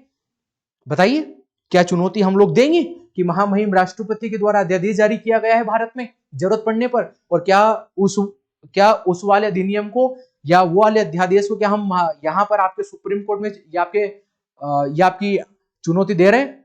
बिल्कुल, इसकी न्यायिक समीक्षा हो सकती है, इसकी न्यायिक समीक्षा हमने देखने को मिलेगी, यानी इसे चुनौती यहां पर कोर्ट में दी जा सकती है। यह भी आप लोगों को याद होना चाहिएगा। नेक्स्ट प्रश्न हम लोगों से सवाल पूछा है, क्वेश्चन नंबर 41 हमें क्या देखने को मिलेगा, पंडित बिरजू महाराज ने फिल्म बाजीराव मस्तानी में अभिनेत्री दीपिका पादुकोण के गीत के नृत्य की पीआई निर्देशन किया, यानी वो नृत्य था मोहे रंग दो लाल। वे भारतीय नृत्य से किससे जुड़े हुए हैं, तो वह कथक से जुड़े हुए हैं। किससे जुड़े हुए हैं दोस्तों, कथक से यहाँ पर जुड़े हुए हैं। ये सवाल का बिल्कुल राइट आंसर हमें यहाँ पर देखने को मिलेगा। नेक्स्ट प्रश्न हमें देखने को मिलेगा, प्रारंभिक वैदिक काल में धनवान व्यक्ति को क्या कहा जाता था? गोमत। क्या कहा जाता था? गोमत यहाँ पर कहा जाता था।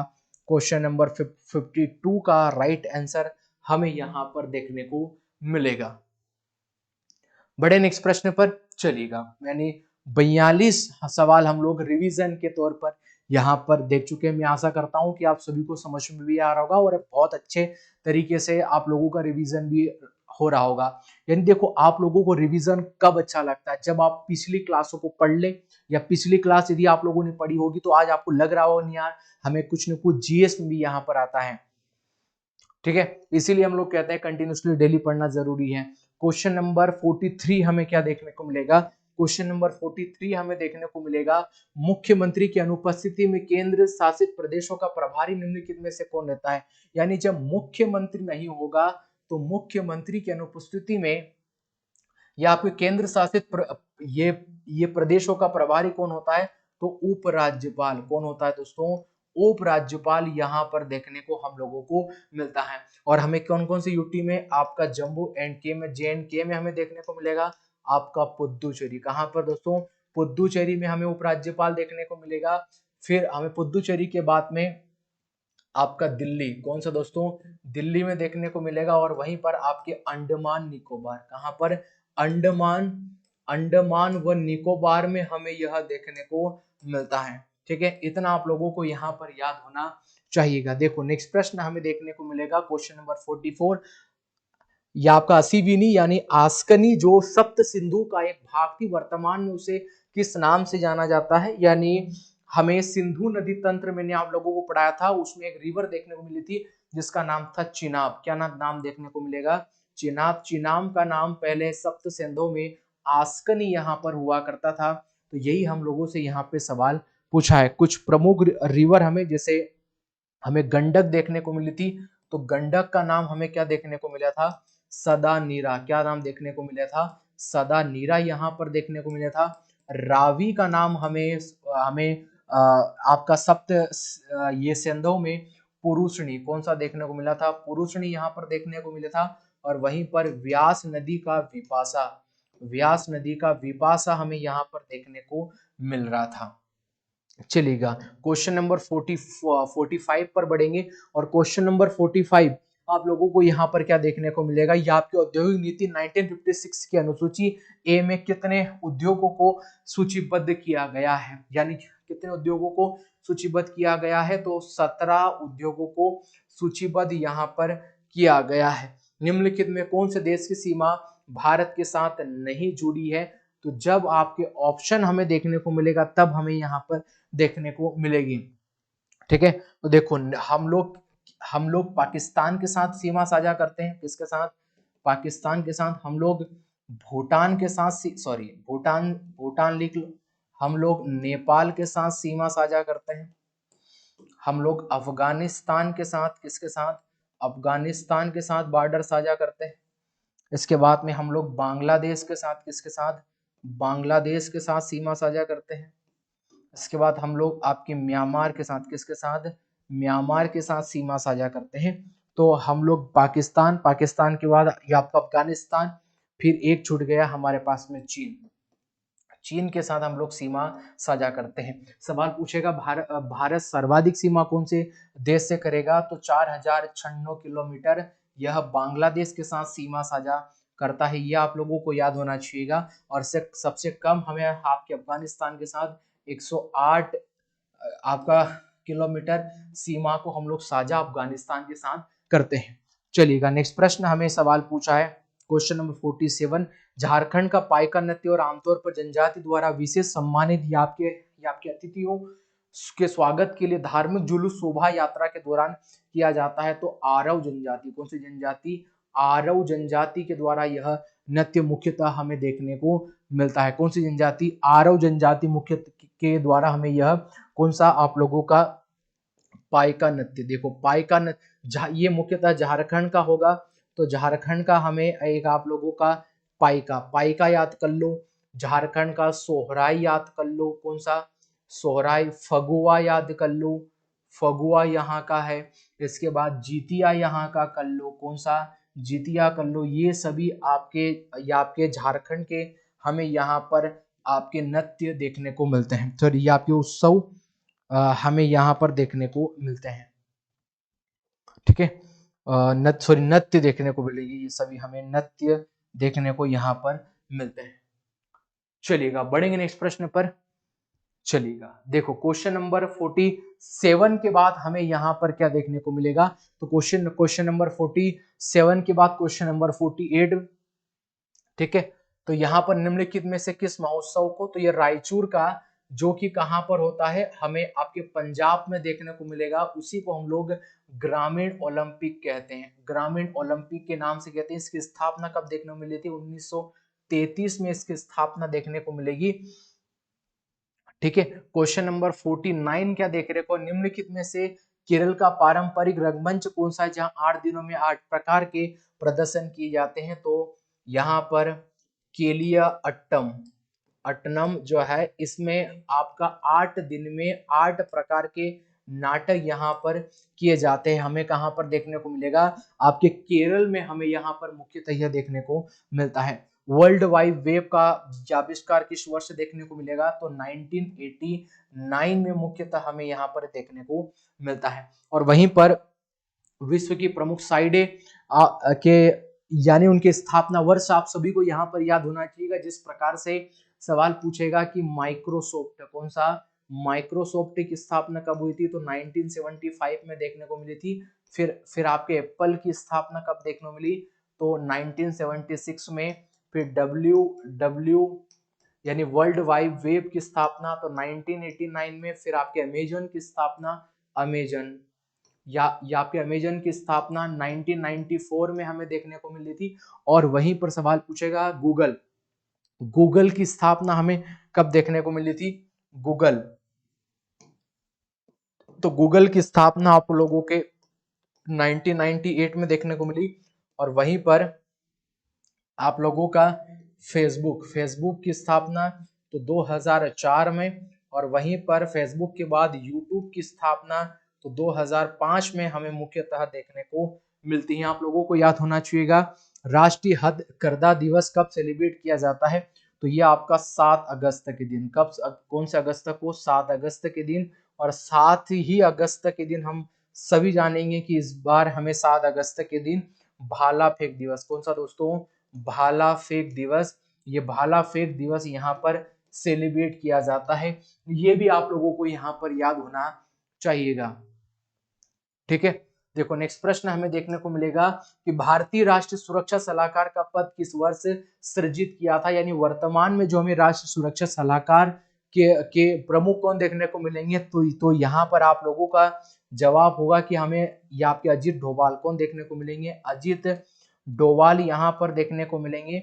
और यह हम लोगों को सवाल पूछा गया, यह पद कब सृजन किया गया था, इस पद की स्थापना तो हमें 1998 में देखने को मिलेगी। ब्रजेश मिश्रा, कौन दोस्तों, ब्रजेश मिश्रा पहले यहाँ पर सुरक्षा सलाहकार हमें देखने को मिलते हैं। ठीक है, ये आप लोगों को याद होना चाहिए। 52 क्वेश्चन तक हम लोग पहुंच चुके हैं। आपके 50 प्रश्नों का आंकड़ा हम लोगों ने सफलतापूर्वक आज की क्लास में पार कर लिया है। 50 क्वेश्चन शायद और बचे हैं आज की क्लास में। बने रहिए कंप्लीट, आज ही के दिन इसका पूरा रिवीजन हम लोगों को करना है सभी क्लासों का। नेक्स्ट प्रश्न हमें देखने को मिलेगा, देखिएगा नेक्स्ट प्रश्न हमें देखने को मिलेगा कि महात्मा गांधी ने दक्षिण अफ्रीका में कौन सा अखबार शुरू किया था। जवाब होगा आप लोगों का ऑप्शन ये किया था, या आपका जवाब होगा इसका इंडियन ओपिनियन। कौन सा, इंडियन ओपिनियन आपका अखबार यहाँ पर प्रारंभ किया गया था। ये यहाँ पर आप लोगों को याद होना चाहिएगा। कोई भी व्यक्ति किसी भी व्यक्ति या उसका धर्म संप्रदाय या हो उससे जाति ना पूछे। तो हमें हमारा भक्ति आंदोलन देखने को मिले था, उसी भक्ति आंदोलन के जो सूत्रपात कहे गए वो हमारे आदि गुरु शंकराचार्य जी कहे गए। और उसी भक्ति आंदोलन के जो आप लोगों के प्रथम संत माने जाते हैं वो रामार्जुनाचार्य माने गए। और उसी भक्ति आंदोलन को आपका दक्षिण भारत से आपके उत्तर भारत में जो किसी व्यक्ति के द्वारा फैलाने का कार्य किया गया तो वो थे रामानंद जी।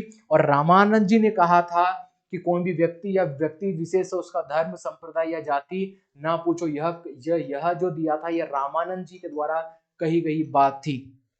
ठीक है, ये आप लोगों को याद होना चाहिएगा। नेक्स्ट प्रश्न हम लोगों से क्वेश्चन नंबर 54 हम लोगों से क्या पूछा है, भारत के किस प्रसिद्ध स्टेडियम का नाम बदलकर निरंजन साहा, तो ये सौराष्ट्र स्टेडियम, कौन सा दोस्तों, सौराष्ट्र स्टेडियम, सौराष्ट्र ये आपका स्टेडियम है, इसका नाम बदलकर क्या रख दिया गया है, निरंजन साहा स्टेडियम यहां पर कर दिया गया है, आप लोगों को याद होना चाहिएगा। ठीक है, ये आप लोगों को याद होना चाहिएगा। यहाँ पर साथ साथ में हमारे साथ ये भी लिख लीजिएगा, कोई व्यक्ति किसी व्यक्ति संप्रदाय का है, यानी जो भक्ति मूवमेंट हमें देखने को मिलेगा, उसी भक्ति मूवमेंट के जो सूत्रपात, सूत्रपात कहे जाते हैं, ये कहा किनको जाता है, तो ये जो कहा जाता है आप लोगों को याद होना चाहिएगा, आदि गुरु शंकराचार्य जी को, आदि शंकराचार्य जी को कहा जाता है, आप लोगों को याद होना चाहिएगा। और वहीं पर इसी भक्ति आंदोलन के पहले संत कौन देखने को मिले, तो रामार्जुनाचार्य, कौन दोस्तों, रामार्जुनाचार्य जी हैं, ये इसी भक्ति आंदोलन के पहले संत माने जाते हैं। और रामानंद जी ने क्या किया था, तो रामानंद जी ने जो 7वीं शताब्दी से लगाकर तो 9वीं शताब्दी पर वो जो भक्ति आंदोलन दक्षिण भारत में प्रारंभ हुआ था, और वहीं पर 13वीं शताब्दी से लगाकर 16वीं शताब्दी के तौर पर वही भक्ति आंदोलन हमें नॉर्थ इंडिया में देखने को मिला, हमें हमारे उत्तर भारत में देखने को मिला। तो इन्हीं रामानंद जी के द्वारा इसी भक्ति आंदोलन को दक्षिण भारत से तो आपके उत्तर भारत में ले जाने का कार्य किया था। जब हाल ही में जारी आंकड़ों के अनुसार रूफ ऑफ शोर क्षमता का अग्रणी राज्य कौन बना है, यानी छत पर सोलर पैनल, ये जो पैनल लगाने के मामले में पहला राज्य कौन सा बना है, तो ये हमारा गुजरात, कौन सा बना है, गुजरात बना है। और वहीं पर सवाल पूछेगा सर्वाधिक सौर ऊर्जा में पहला राज्य कौन सा है, सर्वाधिक सौर ऊर्जा, सर्वाधिक सौर ऊर्जा में कौन सा है, तो आप लोगों को याद होना चाहिएगा राजस्थान, राजस्थान सर्वाधिक सौर ऊर्जा के लिए यहाँ पर जाना जाता है। कौन सा प्राकृतिक जो सीमा है जो भारत और पाकिस्तान को अलग करती है, तो भारत और पाकिस्तान को कौन यहाँ पर अलग करती है, तो आप लोगों को सवाल पूछा है, तो यहाँ पर आप लोगों का पाक जल डमरू, कौन सा, पाक जल डमरू यहाँ पर करता है, आप लोगों को याद होना चाहिएगा। और भारत का एक द्वीप है जिसका नाम है तलाई मन्नार, कौन सा द्वीप है, एक तलाई मन्नार, और ये तलाई मन्नार और श्रीलंका का एक द्वीप है, सॉरी माफी चाहेंगे आप सबसे, एक श्रीलंका का एक हमें द्वीप देखने को मिलेगा, सॉरी पहले तो भारत का द्वीप देखने को मिलेगा जिसका नाम है धनुषकोटी, कौन सा, धनुषकोटी हमें देखने को मिलेगा। और श्रीलंका का एक द्वीप है जिसका नाम है तलाई मन्नार, कौन सा, तलाई मन्नार। इसी तलाई मन्नार और इसी धनुषकोटी के बीच में एक सेतु देखने को मिलेगा, और इस सेतु को हम लोगों ने राम सेतु कहा गया है, क्या कहा है हमने इसे, राम सेतु, यहाँ पर हम लोगों ने इसे कहा है। क्वेश्चन नंबर 56 हमें देखने को मिलेगा, यानी भारत और पाकिस्तान के बीच में जो जलडमरू है उसे हम लोगों ने पाक जलडमरू, यहाँ पर इसको हम लोगों ने नाम दिया है। चलिएगा बढ़ेंगे नेक्स्ट प्रश्न पर, और जो नेक्स्ट प्रश्न हमें देखने को मिलेगा, फरवरी 2022 में आपके अंतरिक्ष में सर्वाधिक समय बिताने का रिकॉर्ड किसके नाम है, तो ये रिकॉर्ड किसके नाम पर हमें यहाँ पर देखने को मिलेगा। ठीक है, तो व्यक्ति का नाम याद होना चाहिए आगेको, कौन सा, आगेको नामक व्यक्ति है, सरनेम में इसका भूल रहा हूं, इस व्यक्ति के बारे में आप लोगों को याद होना चाहिएगा। क्वेश्चन नंबर 58 हमें क्या देखने को मिलेगा, निम्नलिखित में कौन से त्योहार को विजयी या आपके उत्सव के नाम पर जाना जाता है, तो 4 ऑप्शन जो आप लोगों को देखे थे उसमें हम्पी उत्सव, कौन सा उत्सव, हम्पी उत्सव को आप लोगों का विजय, ये आपका उत्सव के रूप में हम लोग जानते हैं, और ये किस राज्य में किया जाता है, आपका हम्पी उत्सव आप लोगों को याद होना चाहिएगा, आपके उड़ीसा में। कहां पर सेलिब्रेट किया जाता है, इसे उड़ीसा में सेलिब्रेट यहां पर किया जाता है। ठीक है, क्वेश्चन नंबर 59 हमें क्या देखने को मिलेगा, सितार वादक, जो सितार वादक निम्नलिखित में से कौन पंडित रविशंकर जी के गुरु है, तो सितार वादक यहाँ पर आप लोगों के उस्ताद अलाउद्दीन खां, ये आपका अलाउद्दीन खान साहब है, ये इनके गुरु हमें यहाँ पर देखने को मिलते हैं। क्वेश्चन नंबर हमें देखने को मिलेगा कौन सा, 60वां क्वेश्चन, या आपका हमें एक फेस्टिवल, या आपका इनू या आपका इरतप्पा महोत्सव किस राज्य में ये कहां पर किया जाता है, तो आप लोगों को याद होना चाहिएगा आपके मणिपुर, कहां पर, मणिपुर में इसे किया जाता है आप लोगों को। और चंद्र ग्रहण हम लोगों से पूछा है कि चंद्र ग्रहण कब लगता है, अब चंद्र ग्रहण आप बताओ, कि चंद्र ग्रहण कब लगता है।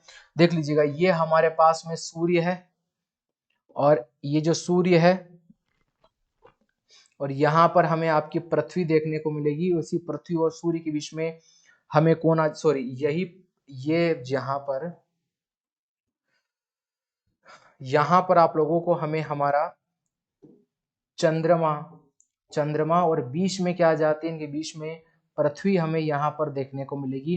तो एक पंक्ति में सूर्य, पृथ्वी और जब चंद्रमा आती है तो हमें सूर्य, ये चंद्र ग्रहण की घटना यहाँ पर देखने को मिलती है।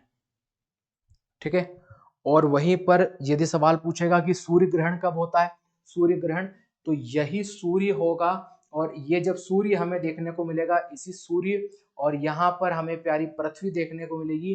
पृथ्वी और सूर्य के बीच में कौन आ जाता है, यहाँ पर चंद्रमा हमें देखने को मिलेगा। तो हम लोग मान लें क्या हो गया है, सूर्य आ गया है। और ये जो चंद्रमा है,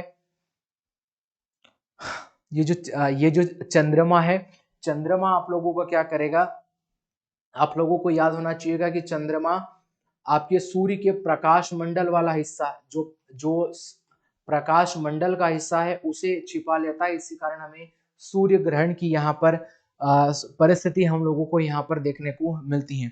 चलिएगा बढ़ेंगे नेक्स्ट प्रश्न पर।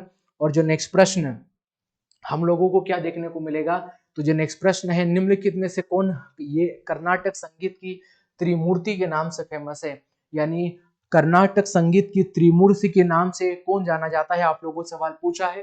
तो यहाँ पर कौन कौन जाना जाता है, देखो त्यागराज जी कौन जाने जाते हैं, त्यागराज जी यहाँ पर जाने जाते हैं। और त्यागराज जी के साथ यहाँ पर आपके मुथु स्वामी, कौन दोस्तों, मुथु स्वामी दीक्षितार, मुथु स्वामी दीक्षितार यहाँ पर आप लोगों को याद होना चाहिएगा। और वहीं पर श्यामा शास्त्री, कौन दोस्तों, श्यामा शास्त्री। ये सब कौन है, तो ये सब आप लोगों के किस नाम से, ये आपके सभी कर्नाटक संगीत की त्रिमूर्ति के नाम से जाने जाते हैं। और ये कर्नाटक संगीत की त्रिमूर्ति जो है, कर्नाटक संगीत की त्रिमूर्ति में से एक है। और ये कर्नाटक संगीत का जनक किसे माना जाता है, तो पुरंदर दास, कौन दोस्तों, पुरंदर जो दास जी हैं, इसे यहाँ पर कहा जाता है। ऑप्शन नंबर ये हमें ये पुरंदर दास जी देखने को मिलेगा। कर्नाटक संगीत के जनक यदि पूछा जाए और कर्नाटक संगीत की त्रिमूर्ति यदि पूछा जाए तो त्यागराज, मुथुस्वामी दीक्षितार, श्यामा शास्त्री हमें देखने को मिलेंगे। जॉर्ज लेमेत्री किससे संबंधित है, तो जॉर्ज लेमेत्री यहाँ पर बिग बैंग थ्योरी, कौन सी थ्योरी दोस्तों, बिग बैंग यहाँ पर जो थ्योरी दिया था इससे यह संबंधित है। ठीक है। ब्रह्मांड के उत्पत्ति में सबसे प्रामाणिक जो बिग बैंग थ्योरी थी वो जो आपकी बिग बैंग थ्योरी देखने को मिलेगी उसी से है।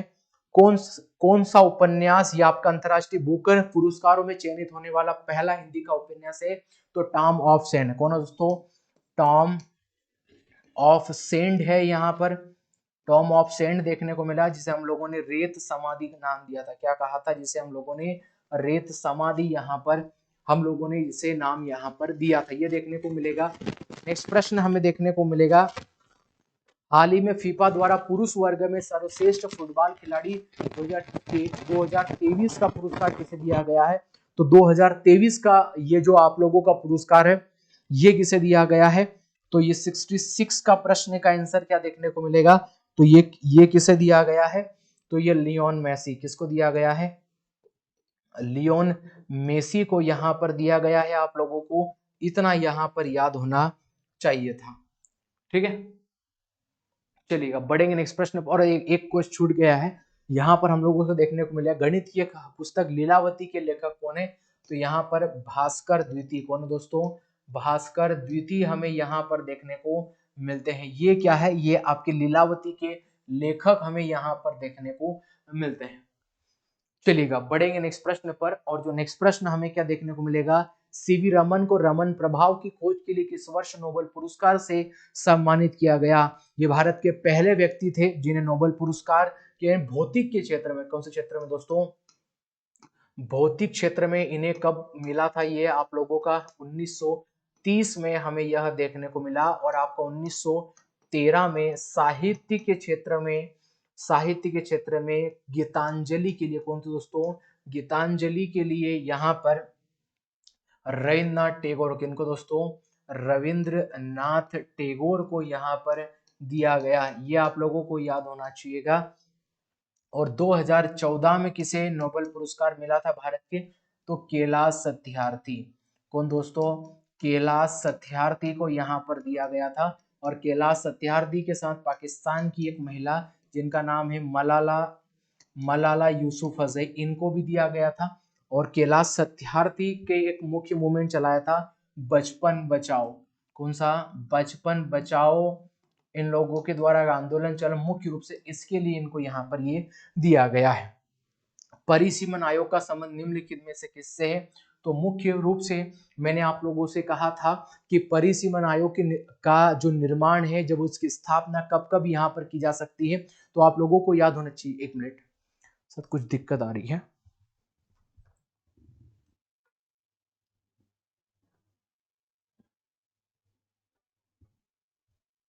चलिएगा, देखो थोड़ी सी मिस्टेक थी, चलिएगा। हम लोगों से सवाल पूछा है कि परिसीमन आयोग का संबंध निम्नलिखित में से किससे है, तो ये परिसीमन आयोग क्या होगा, जब भारत में लोकसभा या राज्यसभा या विधान परिषद की सीटें बढ़ाई या जब घटाए जाने का फैसला किया जाता है, तब ऐसा लगा सकता है ये कहां पे चुनाव हो सकते हैं, कहां पे चुनाव नहीं हो सकते, इसके लिए परिसीमन आयोग का भारत में निर्माण किया जाता है। तो परिसीमन आयोग भारत में कब कब बना, भारत में पहला परिसीमन आयोग बनेगा 1952 में, इसके बाद 1963, 1973 और इसके बाद में 2002। 4 बार भारत में क्या बना है, 4 बार भारत में परिसीमन आयोग बना है, आप लोगों को याद होना चाहिएगा। और ये जो 4 बार भारत में परिसीमन आयोग बना है, इसमें यह भी याद होना चाहिएगा आप सभी को कि जो परिसीमन आयोग 2002 में, जब 84 वाला संविधान संशोधन 2002 में किया गया था, यानी तब ऐसा फैसला किया गया था कि 2026 तक सभी लोकसभा या राज्यसभा या विधान परिषद या विधानसभा की सीटों को बढ़ाने का प्रावधान तय किया गया। तो ये होता है परिसीमन आयोग। 68 का हमें यहाँ पर आंसर देखने को मिलता है, ठीक है, यहां पर हम लोगों को देखने को मिलेगा। और वहीं पर वर्ष 2021 की जनगणना के अनुसार भारत के सर्वाधिक न्यूनतम साक्षरता वाले राज्यों का हमें क्रम बताना है। तो न्यूनतम साक्षरता कहां पर होगी, बिहार हमें देखने को मिलेगा, नो डाउट सबसे पहले हमें बिहार यहाँ पर देखने को मिलेगा। सबसे कम जो यहाँ पर हमें साक्षरता देखने को मिलती है बिहार राज्य में। और किस राज्य में सर्वाधिक पुरुषों और महिलाओं का अंतर देखने को मिलेगा, किनका, हमें पुरुषों व महिलाओं का अंतर, यानी वहां की साक्षरता में पुरुषों और महिलाओं का जो यहाँ का अंतर है वो हमें सर्वाधिक देखने को मिलेगा। तो ये सर्वाधिक देखने को मिलेगा, तो ये राजस्थान, कहां पर, राजस्थान जो है, राजस्थान की पुरुष की साक्षरता और राजस्थान की महिला की साक्षरता में सर्वाधिक अंतर हमें देखने को मिलेगा। भारत में ब्लू वाटर पॉलिसी किसके द्वारा चलाई गई थी, तो ये एक एक पुर्तगाली गवर्नर, जिसका नाम था फ्रांसिस्को डी अल्मीडा, किसके द्वारा, अल्मीडा के द्वारा यह चलाई गई थी। तो यही भारत में पुर्तगाली गवर्नर पहली बार भारत में आया था।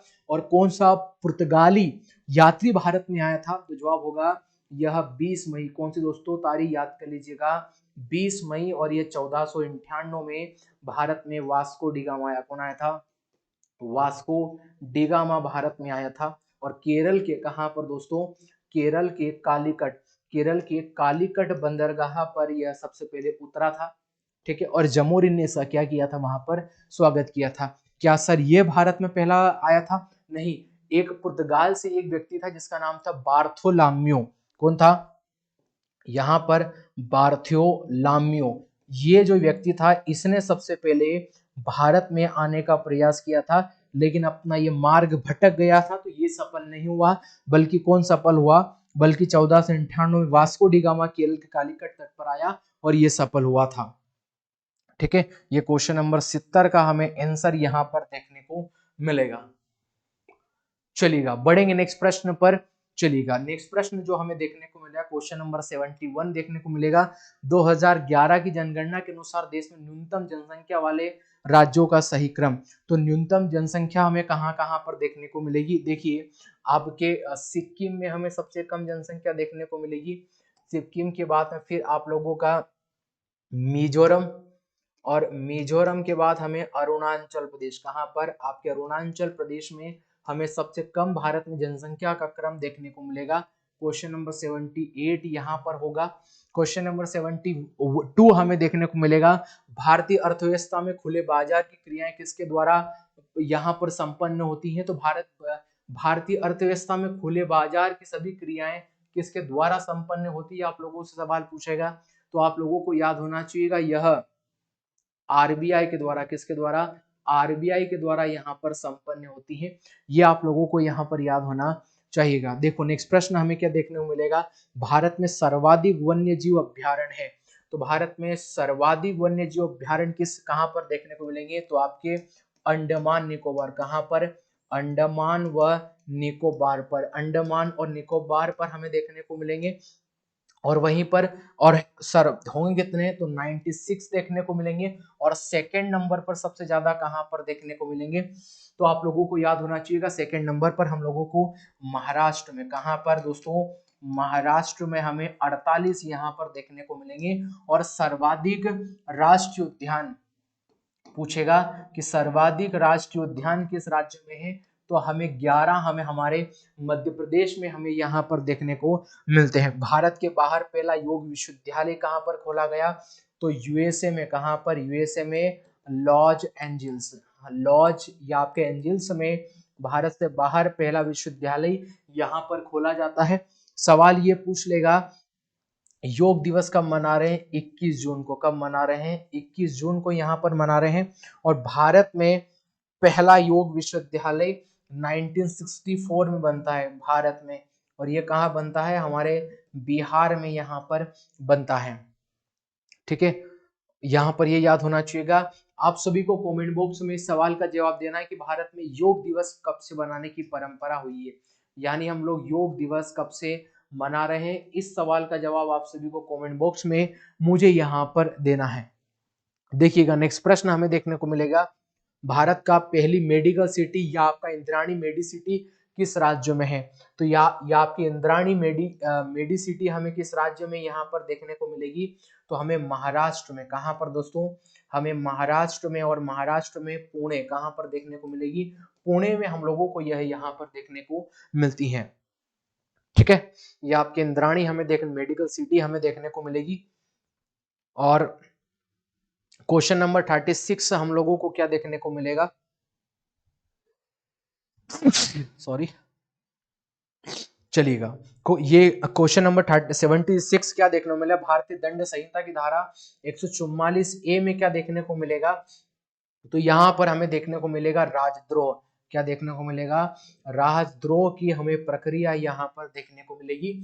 यानी सीआरपीसी की धारा 124A की बात होगी, तो यहाँ पर हमें राजद्रोह क्या देखने को मिलेगा, राजद्रोह हमें यहाँ पर देखने को मिलेगा।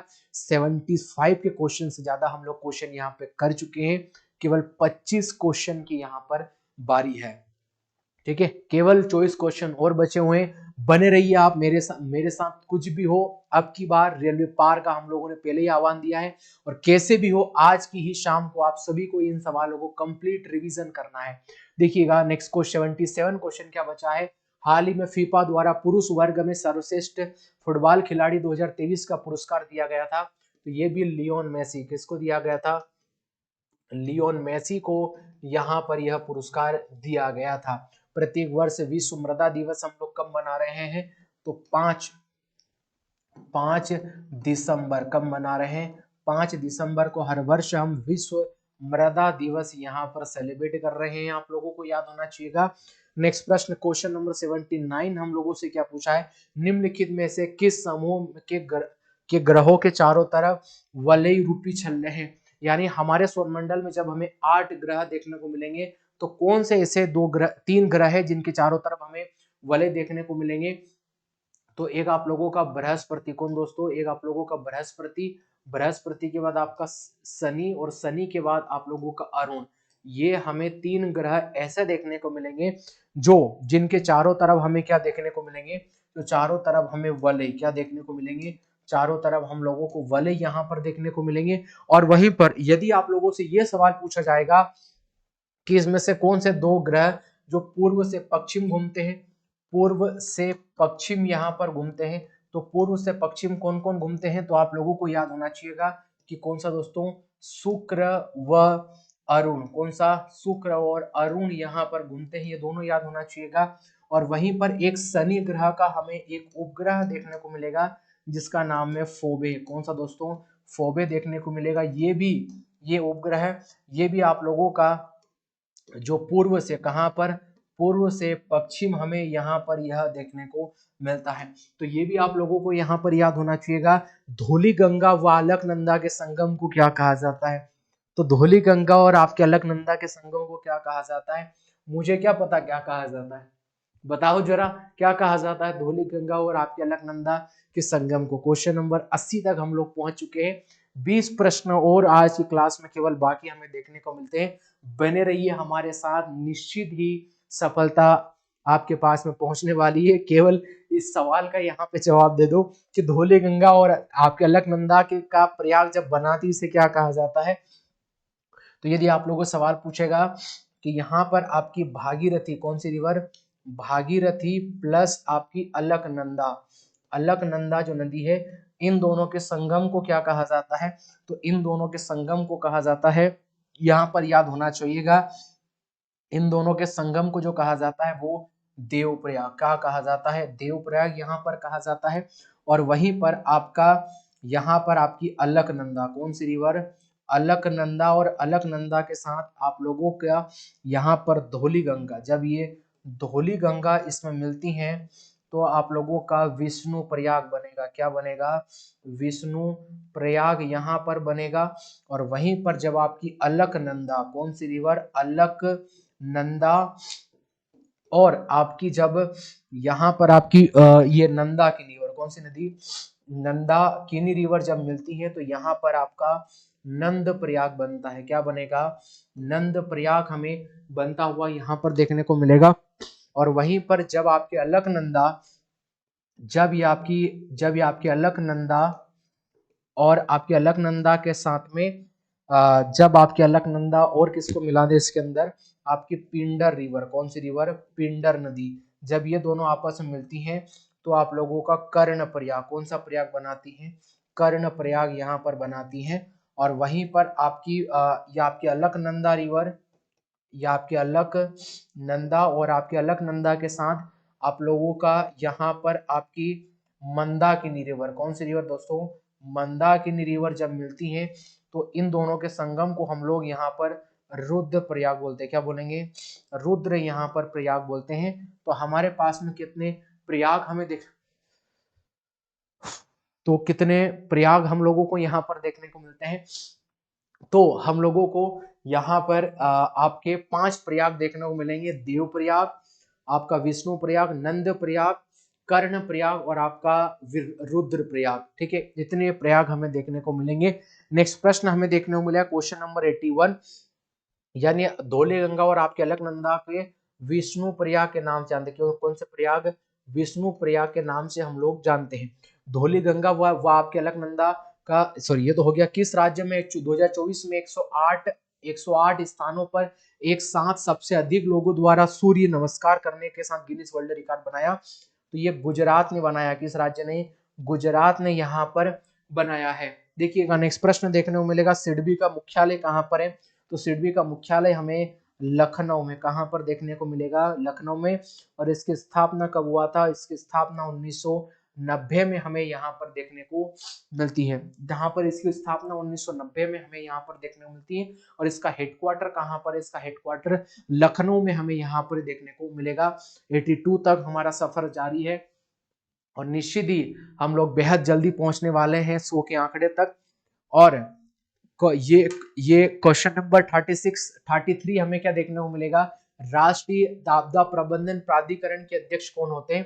तो भारत में जब भी राष्ट्रीय आपदा प्राधिकरण, पहले तो यह बात करेंगे भारत में राष्ट्रीय आपदा प्रबंधन के अध्यक्ष कौन होते हैं, तो हमेशा प्रधानमंत्री कौन होते हैं, प्रधानमंत्री यहाँ पर अध्यक्ष होते हैं। और इसकी स्थापना कब, भारत में यह कब से देखने को मिल रहा है, तो 2005 से हम लोगों को यहाँ पर देखने को मिल रहा है। सवाल पूछा है क्वेश्चन नंबर हमें 84 देखने को मिलेगा। निम्नलिखित में से कौन, देखो क्वेश्चन नंबर 84 क्या पूछ रहा है, निम्नलिखित में से कौन राष्ट्रपति चुनाव के लिए निर्वाचन मंडल में शामिल नहीं होते। तो हम लोगों को ये याद होना चाहिए निर्वाचन मंडल में कौन कौन होते हैं। मैंने पहले भी आप लोगों को समझाया है कि कौन कौन यहाँ पर शामिल होते हैं। निर्वाचन मंडल की मैं बात कर रहा हूं, तो आप लोगों के लोकसभा, जो लोकसभा होती है, लोकसभा के मेंबर, राज्यसभा होती है, राज्यसभा के मेंबर, हर राज्य की विधानसभा, हर राज्य की विधान सभा ले लो, और इसके बाद में पुदुचेरी, पुदुचेरी, और पुदुचेरी के बाद आप क्या ले लो यहाँ पर, पुदुचेरी के बाद में लोग आपकी पुदुचेरी के बाद में दिल्ली ले लो। इन सब के जितने भी निर्वाचित सदस्य होते हैं, क्या होते हैं, केवल जो निर्वाचित जो सदस्य यहाँ पर होते हैं, ये सब यहाँ पर क्या करते हैं, पार्टिसिपेट करते हैं। क्वेश्चन नंबर यहाँ पर 85 की ओर रुख करेंगे। पार्कर सोलर प्रोब मिशन किस देश के द्वारा लॉन्च किया गया है। तो ये पार्कर सोलर प्रोब जो मिशन है, ये नासा के द्वारा, किसके द्वारा, यह नासा के द्वारा किया गया है, सूर्य पर जाएगा और 2018 में इसको भेजा है। क्वेश्चन नंबर 86 है, सर्वाधिक विश्व धरोहर स्थल किस देश में है। तो आपके इटली में, कहां पर देखने को मिलेंगे, इटली में हमें सर्वाधिक विश्व धरोहर शहर हम लोगों को देखने को मिलते हैं। मॉन्ट्रियल प्रोटोकॉल संबंधित है, तो मॉन्ट्रियल प्रोटोकॉल ओजोन परत के संरक्षण के लिए, किसके लिए, ओजोन परत के संरक्षण के लिए हमें यहाँ पर संबंधित होता हुआ देखने को मिलेगा। आपसे पूछेगा 87 वाला जो क्वेश्चन है कि ओजोन परत से डे है, 16 सितंबर के दिन हम लोग सेलिब्रेट करते हैं। इसी के साथ में यहाँ पर ये कहां पर हुआ था, तो ये मॉन्ट्रियल में, कहां पर, ये हमें मॉन्ट्रियल में ये सम्मेलन देखने को मिला था, क्योंकि O3 क्या कि आपके ओजोन परत की जो हमें परत देखने को मिलती है, इसकी परत हमें कम देखने को मिली, यानी आपस में छोटी होती जा रही है। ये घटना हमें आपके 1984 में देखने को मिली थी, 1984 में। और यदि ये घटना देखने को मिली और आपसे पूछेगा कि आपका मॉन्ट्रियल सम्मेलन कब हुआ था, तो ये आपका 1987 में आपके कनाडा के मॉन्ट्रियल शहर में देखने को मिला। और ये मॉन्ट्रियल शहर कागज उद्योग के लिए फेमस है। कौन से उद्योग के लिए, कागज उद्योग के लिए अपने आप में यह फेमस है। ये भी आप लोगों को यहाँ पर याद होना चाहिएगा। चलिएगा, केवल 13 प्रश्न दूर है हम, बढ़ते रहिए हमारे साथ। और क्वेश्चन नंबर 88 सवाल पूछा है, तमिलनाडु राज्य में बंगाली खाड़ी के निकट ये आपका स्थित पंपुहार है, समुद्र तट के लिए प्रसिद्ध है। तो ये चैत्र पूर्णिमा के लिए, किसके लिए, यह चैत्र पूर्णिमा के लिए अपने आप में फेमस है। ठीक है, ये आप लोगों को याद होना चाहिएगा। 88 यहाँ पर याद होना चाहिएगा। तमिलनाडु का आप लोगों को एक थाईपुसम, कौन सा, याद कर लेना, थाईपुसम। और थाईपुसम के बाद में एक चित्रादि, कौन सा दोस्तों, चित्रादि उत्सव। और एक चित्रादि के बाद में थाईपुसम, चित्रादि, और चित्रादि के बाद में क्या याद रखना है आप सबको, पोंगल, कौन सा, पोंगल। ये सभी कहाँ के हैं। और एक महामाघम, कौन सा, महामाघम। महामाघम के बारे में याद करिएगा। जिस प्रकार से हमें सिंहस्थ मेले, कुंभ के मेले हर 12 वर्षों में एक बार देखने को मिलते हैं, उसी प्रकार तमिलनाडु में हर 12 वर्षों में महामाघम उत्सव देखने को मिलता है।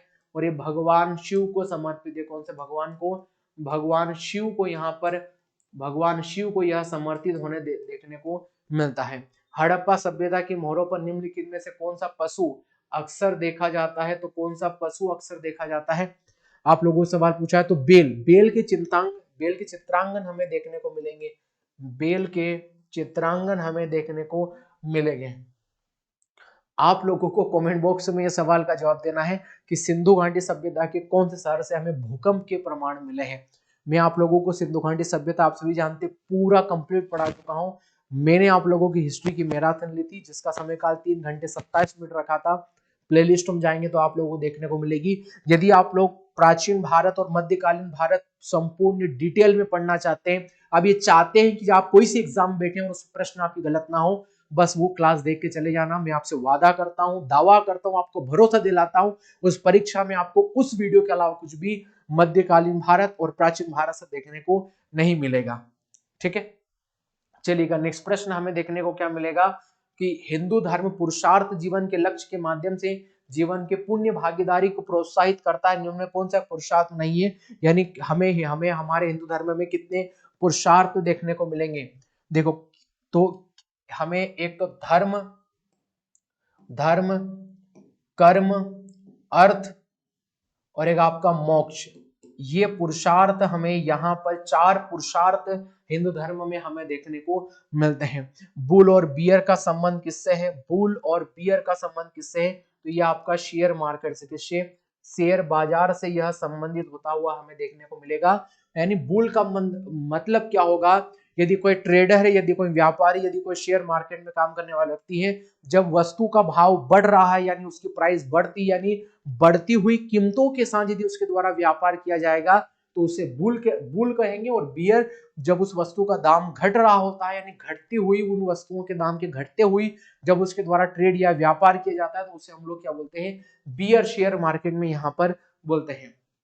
G7 शिखर सम्मेलन 2024 देख रखा है। G7 शिखर सम्मेलन 2024 निम्नलिखित में किस स्थान पर आयोजित हुआ है या किस आपके स्थान पर आयोजित हुआ है? तो आपके इटली, कहां पर हुआ? ये इटली में हमें यहां पर देखने को मिलता है। ठीक है, और देखो 2022 में आप लोगों का G20, एक आप लोगों का G20 सम्मेलन हुआ था। तो G20 भी यहां पर याद रखो कि जो G20 था, ये G20 कहां कहां पर हुआ था? तो 2022 का आपके बाली, आपके इंडोनेशिया में हुआ। 2023 का कहां पर हुआ? तो ये प्यारे भारत में देखने को मिला। और अभी 2024 का होगा वो कहां पर होगा? आपके ये आपके ब्राजील, कहां पर देखने को मिलेगा? ब्राजील में हमें 23-25 का, जो 24-25 का देखने को मिलेगा G20। और G20 का नया संघ कौन सा बना है? तो भारत ने अफ्रीकी संघ को शामिल किया है। अफ्रीकी जो संघ है इसको शामिल यहाँ पर किया है। ठीक है, इतना याद होना चाहिएगा। क्वेश्चन नंबर 92 हमें यहाँ पर देखने को मिलेगा। चलिएगा 8 प्रश्न दूर है हम हमारी मंजिल की ओर। और क्वेश्चन नंबर 93 हमें क्या देखने को मिलेगा? गरीबी रेखा पर नए सिरे से विचार रखने के लिए भारत सरकार द्वारा तेंदुलकर समिति की नियुक्ति स्थापना की थी और किस वर्ष किया गया था? 2005 में यह स्थापना की गई। आप लोगों को याद होना चाहिएगा।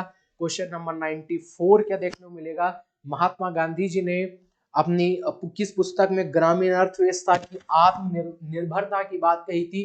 तो महात्मा गांधी जी ने अपनी पुस्तक हिंद स्वराज में यह बात कही थी।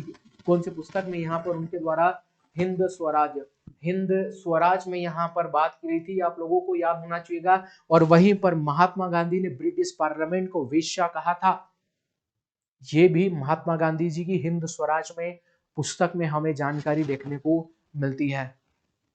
भारत के प्रधानमंत्री का वेतन और भत्ता निर्धारित किया जाता है तो यह संसद के द्वारा, किसके द्वारा?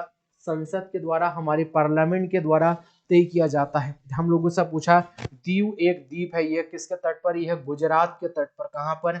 गुजरात के तट पर हमें देखने को मिलेगा। और यहाँ पर आप लोगों का एक कच्चा दीवू द्वीप है। ये द्वीप पहले भारत का हुआ करता था, मैंने बताया था। फिर 1974 में हमने किसको दे दिया था? ये श्रीलंका को हम लोगों ने इसको सौंप दिया था। हाल ही में चर्चा का विषय ये बना हुआ था। और वहीं पर यहाँ पर ये भी याद होना चाहिएगा कि 1964 में एक कोको द्वीप, कौन सा द्वीप था भारत के पास में? एक कोको द्वीप हुआ करता था। यही कोको द्वीप हमने किसको दे दिया था? तो ये कोको द्वीप हमने उस समय के भारत के जो प्रधानमंत्री हुआ करते थे पंडित जवाहरलाल नेहरू साहब, उन्होंने म्यांमार को दे दिया था। किसको दिया था? म्यांमार को यहाँ पर दिया था। तो ये भी याद होना चाहिए। क्वेश्चन नंबर 96 हम लोग यहाँ पर देख चुके हैं। ठीक है, हमारे पड़ाव से केवल 4 कदम दूर है हम। ठीक है, तो क्वेश्चन नंबर 95 हमें क्या देखने को मिलेगा? शायद मुझे लगता है 99 ही प्रश्न यहाँ पर है। भारतीय संविधान के इनमें से कौन सा अनुच्छेद नए राज्यों के गठन और सीमाओं में फेरबदल की जानकारी देता है? तो ये आप लोगों का आर्टिकल 3 हमें प्रदान करता है। आप लोगों को याद होना चाहिएगा। भारत के संविधान का कौन सा अनुच्छेद राज्यपाल की नियुक्ति है? तो राज्यपाल की जो नियुक्ति होगी वो आप लोगों को याद होना चाहिएगा कि राज्यपाल की नियुक्ति आर्टिकल क्रमांक 155 में हमें यहाँ पर देखने को मिलता है। ये आप लोगों को यहाँ पर याद होना चाहिएगा। और वहीं पर जो एक, यानी मान लीजिएगा जो गवर्नर है, क्या वो गवर्नर एक ही राज्य का राज्यपाल हो सकता है, यानी गवर्नर रह सकता है, या राज्यपाल एक से अधिक राज्यों का राज्यपाल रह सकता है? तो आप लोगों को याद होना चाहिए जो गवर्नर होगा वो एक से अधिक राज्यों का राज्यपाल भी हो सकता है। ऐसा कब हुआ है? ऐसा मेरे अनुसार तो है नहीं, ऐसा हम लोगों ने जोड़ा है। ऐसा हम लोगों ने कब जोड़ा है? हम लोगों ने 7वां संविधान संशोधन हम लोगों ने किया, और ये 1956 में किया। कब किया? 1956 में किया। इसके अनुसार यहाँ पर कहा जा सकता है कि इस वाले जब हमने संविधान संशोधन किया था, इसके अनुसार राज्यपाल एक से अधिक राज्यों का राज्यपाल यहाँ पर रह सकता है। क्वेश्चन नंबर 97 देख रखा, भारत में श्वेत क्रांति का जनक किसे माना जाता है? भारत में श्वेत क्रांति का जनक डॉक्टर वर्गीस कुरियन, डॉक्टर वर्गीस कुरियन साहब को, डॉक्टर वर्गीस कुरियन साहब को यहाँ पर कहा जाता है। भारत में पीली क्रांति का जनक सेम पित्रोदा को यहाँ पर कहा जाता है। लाल क्रांति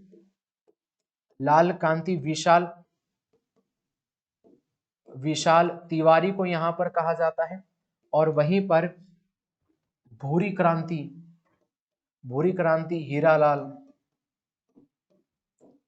को यहाँ पर दर्जा दिया गया है। ये प्रमुख क्रांतियां हैं। क्वेश्चन नंबर 97 हम लोग देख चुके हैं। क्वेश्चन नंबर 98 है, भारत के थार और रेगिस्तान से जुड़े को क्या कहा जाता है? यानी जो थार का मरुस्थल पाकिस्तान में पड़ता है उसे क्या कहा जाता है? उसे चेलिस्तान। क्या कहा जाता है? उसे चेलिस्तान यहाँ पर कहा जाता है। आप लोगों को याद होना चाहिएगा। क्वेश्चन नंबर 99 हमें क्या देखने को मिलेगा? और आज की क्लास का ऐतिहासिक प्रश्न आप लोगों को देखने को मिलेगा, आपका ऐतिहासिक दृष्टिकोण से प्रसिद्ध कालसी स्थान का संबंध किस शासक से है? तो सम्राट अशोक से हमें यहाँ पर यह देखने को मिलता है। इस सवाल का आंसर हमें यहाँ पर देखने को मिलेगा। देख लेते और कुछ जो ये क्वेश्चन है क्या? अभी ये क्या हुआ? और क्वेश्चन कहां से आ गए? मुझे लगा कि 100 से ज्यादा प्रश्न है। मैंने यही सोचा था कि 100 ही सवाल रखना है। यहाँ पर ये 104 भाई साहब को 100 टाइप करने को दिए थे, हमारे भाई ने 104 से ऊपर कर दिए। देखते हैं कहां तक बढ़ते हैं। हमारा हौसला टूटना नहीं चाहिए। 100 से ज्यादा तो क्या हुआ, लेकिन आज ही पूरा करना है। कितने मुझे भी नहीं पता, आप सवाल है कितने। मैंने ये आइडिया लगाया था कि 100 क्वेश्चन का रिवीजन हम लोग करेंगे, लेकिन हमारे भाई साहब ने 100 से ज्यादा क्वेश्चन टाइप कर दिए। वो यही चाहते हैं कि आप लोग जल्दी सफल हो जाओ आज की क्लास में। वो लोग चाहते हैं कि आज रात को ही आप लोगों को सफलता मिल जाए। वो चाहते हैं कि आज रात को ज्वाइनिंग लेटर आपको मिल जाए रेलवे का। ठीक है, हम लोग पढ़ेंगे। देखो क्वेश्चन नंबर 100 हम लोगों को क्या देखने को मिला? Play the game in spirit of the game के आदर्श वाक्य। ये पहला एशियन गेम्स हुआ था। जब पहला आप लोगों का एशियन गेम्स हमें देखने को मिला था, उसका आदर्श वाक्य देखने को मिला था। और आपके एशियन गेम्स भारत में कब हुए थे? पहली बार ये 1951 में भारत में पहली बार खेले गए थे, और 1982 में यह दूसरी बार भारत में खेले गए थे। जब भारत में कॉमनवेल्थ गेम्स की बात होगी, कॉमनवेल्थ गेम्स की बात होगी, तो कॉमनवेल्थ गेम्स भारत में अंतिम रूप से 2010 में खेले गए थे।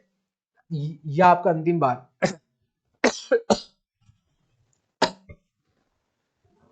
पानी की प्यास लग रही मुझे, ऐसा लग रहा है। क्वेश्चन नंबर 102 देके रखा है हम लोगों को।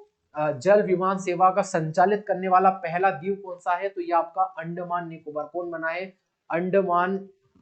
यहाँ पर निकोबार हमें यहाँ पर बढ़ने को यहाँ पर देखने को मिलता है। ये यहाँ पर पहला जन विमान सेवा के ये संचालित होता हुआ हमें द्वीप देखने को मिलेगा। क्वेश्चन नंबर 103 क्या देखने को मिलेगा? या आपका स्टैचू ऑफ यूनिटी भारत के किस राज्य में है? तो आपके स्टैचू ऑफ जो यूनिटी है यह आपकी हम लोगों को कहां पर देखने को मिली थी? आपके गुजरात राज्य में। कहां पर देखने को मिलेगी? गुजरात राज्य में। या आपकी स्टैचू ऑफ पॉस्पोरिटी ये हमें कहां पर देखने को मिलेगी? आपके कर्नाटक। कहां पर देखने को मिलेगी? आपके कर्नाटक में देखने को मिलेगी। और वहां पर फिर आपके स्टैचू ऑफ या आपका स्टैचू ऑफ नॉलेज, या आपका स्टैचू ऑफ नॉलेज कहां पर, ये नॉलेज कहां पर देखने को मिलेगी? तो आप लोगों को याद होना चाहिएगा, ये आप लोगों के महाराष्ट्र के लातूर महाराष्ट्र में हम लोगों को देखने को मिलती है।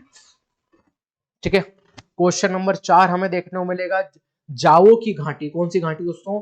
जाओ की घाटी दुनिया के सबसे प्रसिद्ध महत्वपूर्ण पुरातात्विक आपके स्थलों में से एक है। तो तो ये जाओ की घाटी हमें कहां पर देखने को मिलेगी? ठीक है, जाओ की घाटी 1 लाख रुपए के लिए प्रश्न है ये।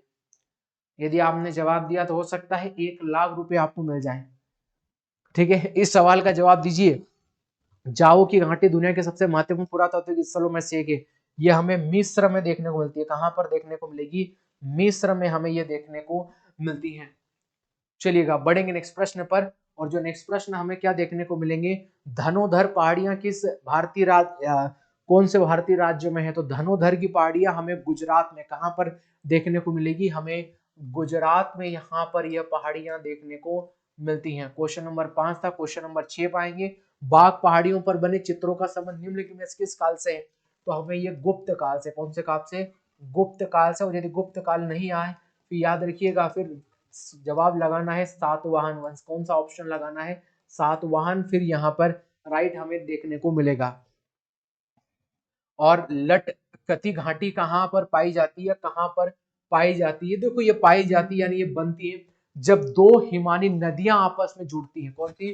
दो हिमानी खंड की, या दो हिमानी नदी जब बनती है, हिमानी नदी जब बनती है तो इनके बनने पर हमें लटकती घाटियां यहां पर देखने को मिलेगी। नेक्स्ट प्रश्न हम लोगों से यहां पर देखने को मिलेगा कि बैंक दर क्या है? या बैंक दर वह ब्याज दर होती है। कौन सी ब्याज दर होती है?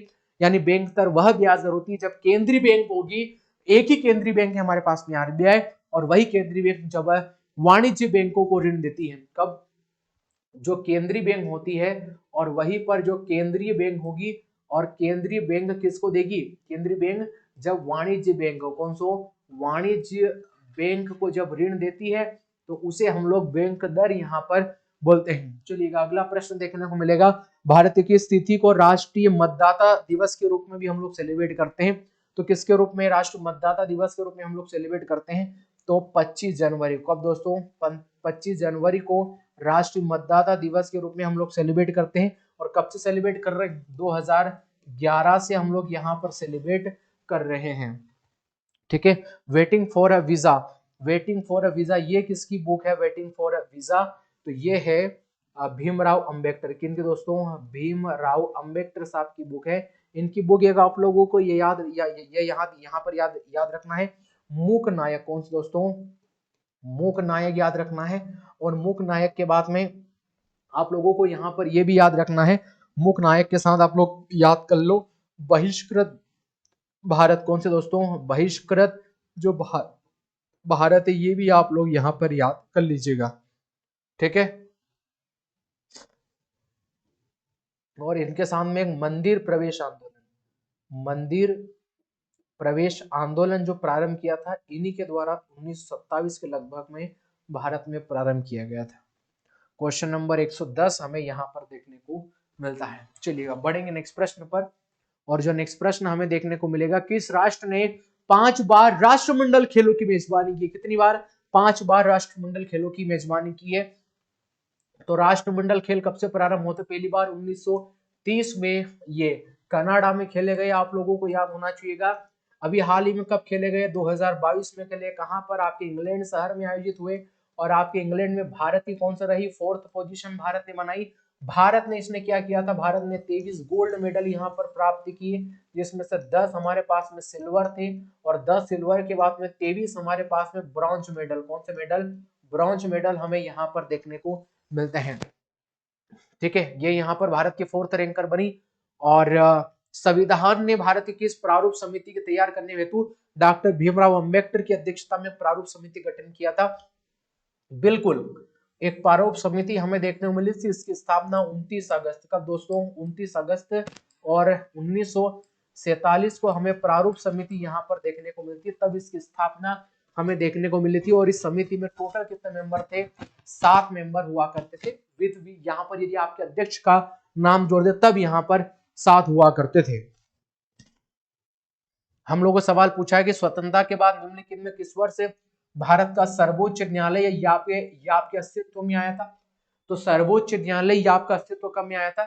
तो जवाब होगा याप का 1950 में हमें यहाँ पर ये देखने को मिलता है।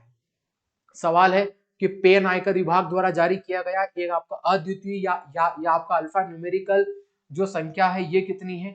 तो ये हमें कितनी देखने को मिलेगी, तो जवाब होगा आप लोगों का ये हमें 10 देखने को मिलेगी। ठीक है, 10 हम लोगों को यहाँ पर ही देखने को मिलती है। 115वां क्वेश्चन पर चलेंगे। निम्नलिखित में से कौन संयुक्त राष्ट्र अमेरिका के प्रतिबद्ध लिंकन सेंटर हाल में यहाँ पर हाल में ये प्रदर्शन के लिए आमंत्रित करने वाले प्रथम भारतीय कौन थे, तो यहाँ पर आपके बिस्मिल्लाह खां। कौन से दोस्तों, यहाँ पर बिस्मिल्लाह खां, बिस्मिल्लाह खान यहाँ पर जो थे इनको सबसे पहले इनवाइट किया गया था। ठीक है, 115वें क्वेश्चन को हम लोग खत्म कर चुके हैं। चलिए हम बढ़ेंगे नेक्स्ट प्रश्न पर।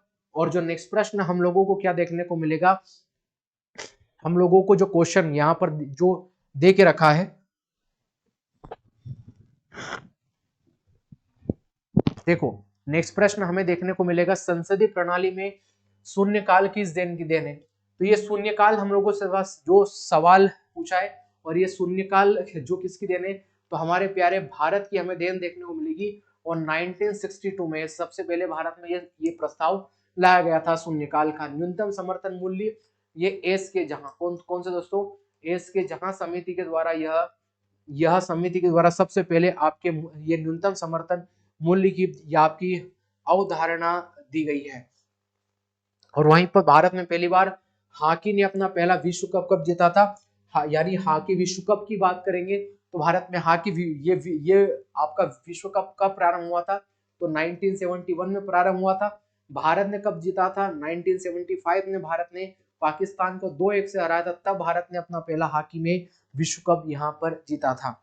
ठीक है, और भारतीय हॉकी टीम ने आपके ओलंपिक खेलों में कितनी बार गोल्ड मेडल जीता है, तो यह आपके ओलंपिक खेलों में आप लोगों को याद रखना है कि कितनी बार, 8 बार जीता है। कब जीता है, तो ये आपका 1921 में, 1932 में, या आपका यानी आप लोगों का 1932 में, या आपका 1936 में, 36 के बाद सीधा आपके 1948 में, 1952 में, उसके बाद 56 में यहाँ पर जीता कितनी बार हो गया, 1 2 3 4 5 6, फिर इसके बाद 1964 में, और आपका 1980 में जो आपका मॉस्को ओलंपिक हुआ था उसमें अंतिम बार भारतीय हॉकी टीम ने गोल्ड मेडल प्राप्त किया था। पहले हॉकी ये जो आपका ओलंपिक हुआ था इसमें जसपाल सिंह मुंडा, कौन दोस्तों, जसपाल सिंह जो मुंडा हुआ करते थे यही यहाँ पर यहाँ के अध्यक्ष यहाँ पे कैप्टन हुआ करते थे। और जो 1936 का ओलंपिक हुआ था ये बर्लिन में हुआ था। कहाँ पर हुआ था, बर्लिन में हुआ था। यहीं पर हॉकी के जादूगर मेजर ध्यानचंद कप्तान थे। कौन दोस्तों, मेजर ध्यानचंद यहाँ पर कप्तान थे। ठीक है, ये भी आप लोगों को याद होना चाहिएगा। एक क्वेश्चन छूट गया है, किस गवर्नर जनरल कार्यकाल में नेटिव मैरिज एक्ट पारित किया गया था, तो native marriage act north book जो भारत में गवर्नर हुआ करता था इसके समयकाल में पेश किया गया था।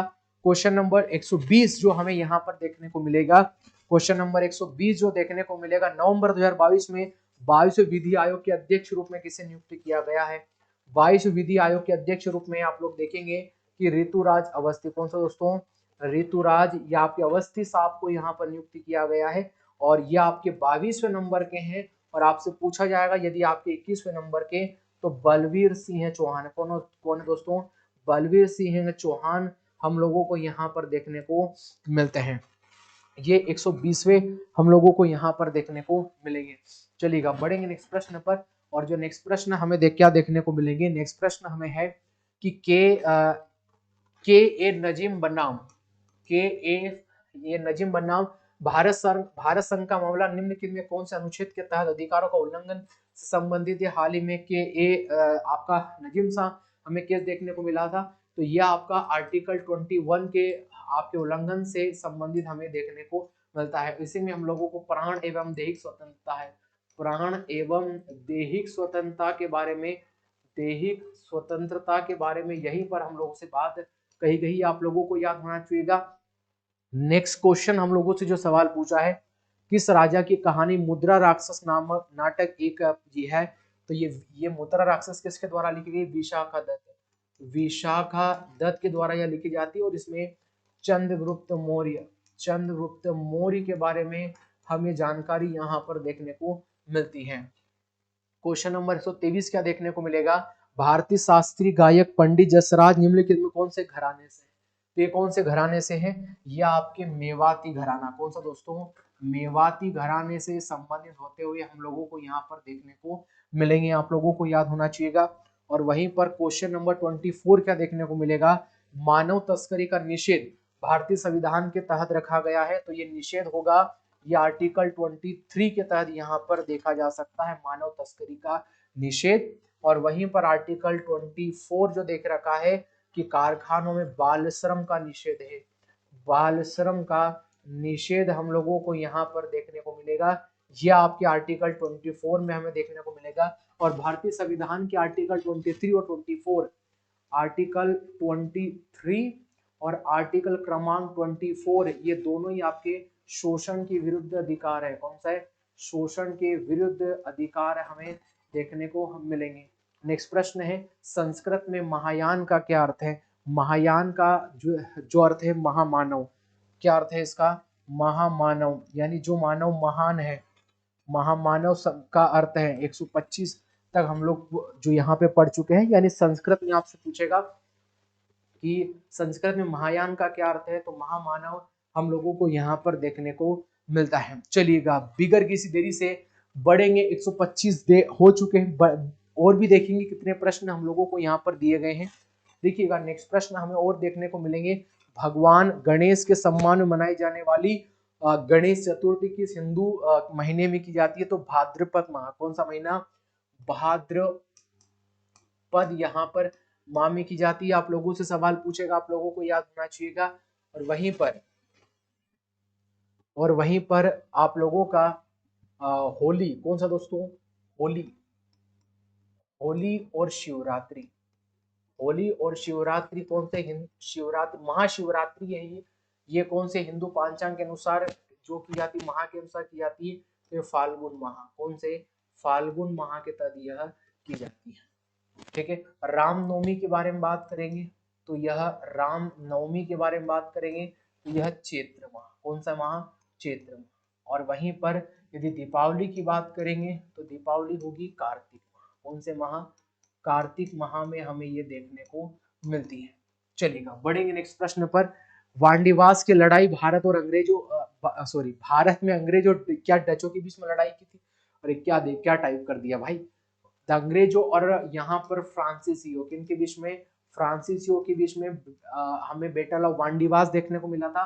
तो 1759 में बैटल ऑफ वांडीवास हमें देखने को मिला था। एक तरफ आपके अंग्रेज थे, एक तरफ डच थे, डच हार गए थे, कौन जीत गए थे, आपके अंग्रेज यहाँ पर जीत गए थे।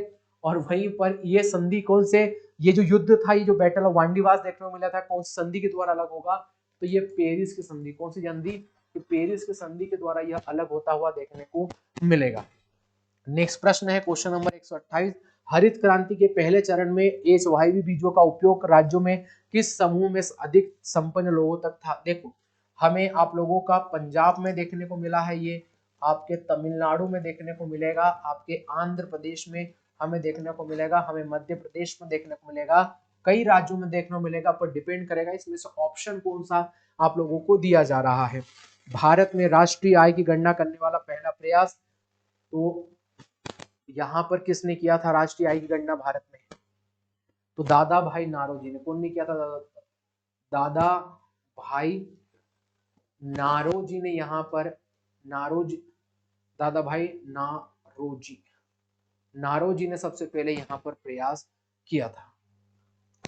ठीक है, और वहीं पर 130 देखने को मिलेगा, यह आपका अंतरराष्ट्रीय प्रसन्नता दिवस कब मनाया जा रहा है, तो हर वर्ष 20 मार्च कब मना रहे हैं, 20 मार्च को हम लोग आपका अंतरराष्ट्रीय प्रसन्नता डे हम लोग सेलिब्रेट कर रहे हैं, ये आप लोगों को यहाँ पर याद होना चाहिएगा। चलिएगा बढ़ेंगे नेक्स्ट प्रश्न पर, और जो नेक्स्ट प्रश्न रुकना नहीं है, ठीक है, पढ़ते जाना है। नेक्स्ट प्रश्न हमें देखने को मिलेंगे, दिल्ली की जामा मस्जिद का निर्माण किस वर्ष पूरा हुआ था, तो ये 1656 में हमें ये पुण्य कार्य देखने को मिलता है।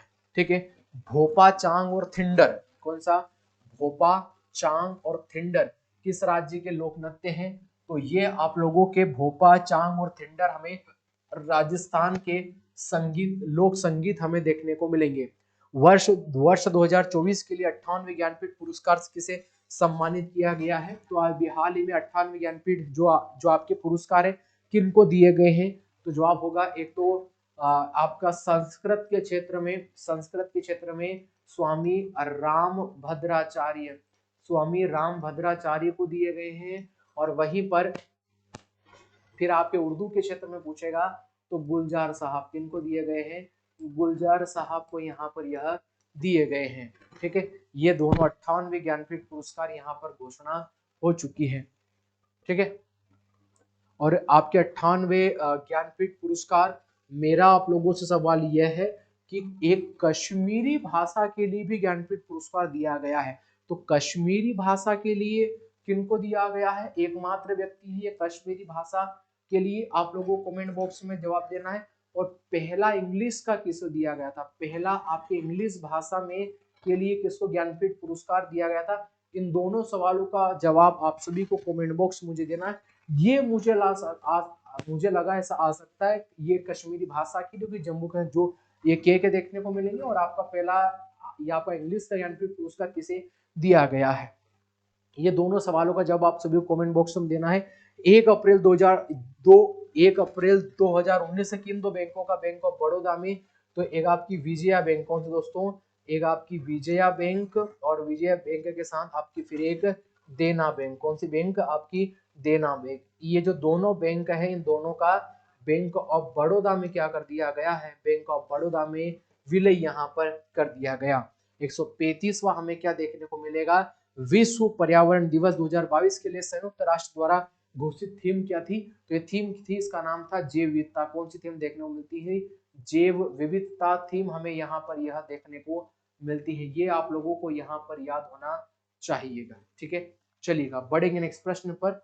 और जो नेक्स्ट प्रश्न हमें देखने को मिलेंगे, देखिएगा जो नेक्स्ट प्रश्न हमें क्या देखने को मिलेगा, राष्ट्रीय बाल अधिकार संरक्षण आयोग ने 19वां स्थापना दिवस कब मनाया था, तो ये अभी आप जानेंगे। इसकी स्थापना 2007 में ही हमें यहाँ पर देखने को मिलती है।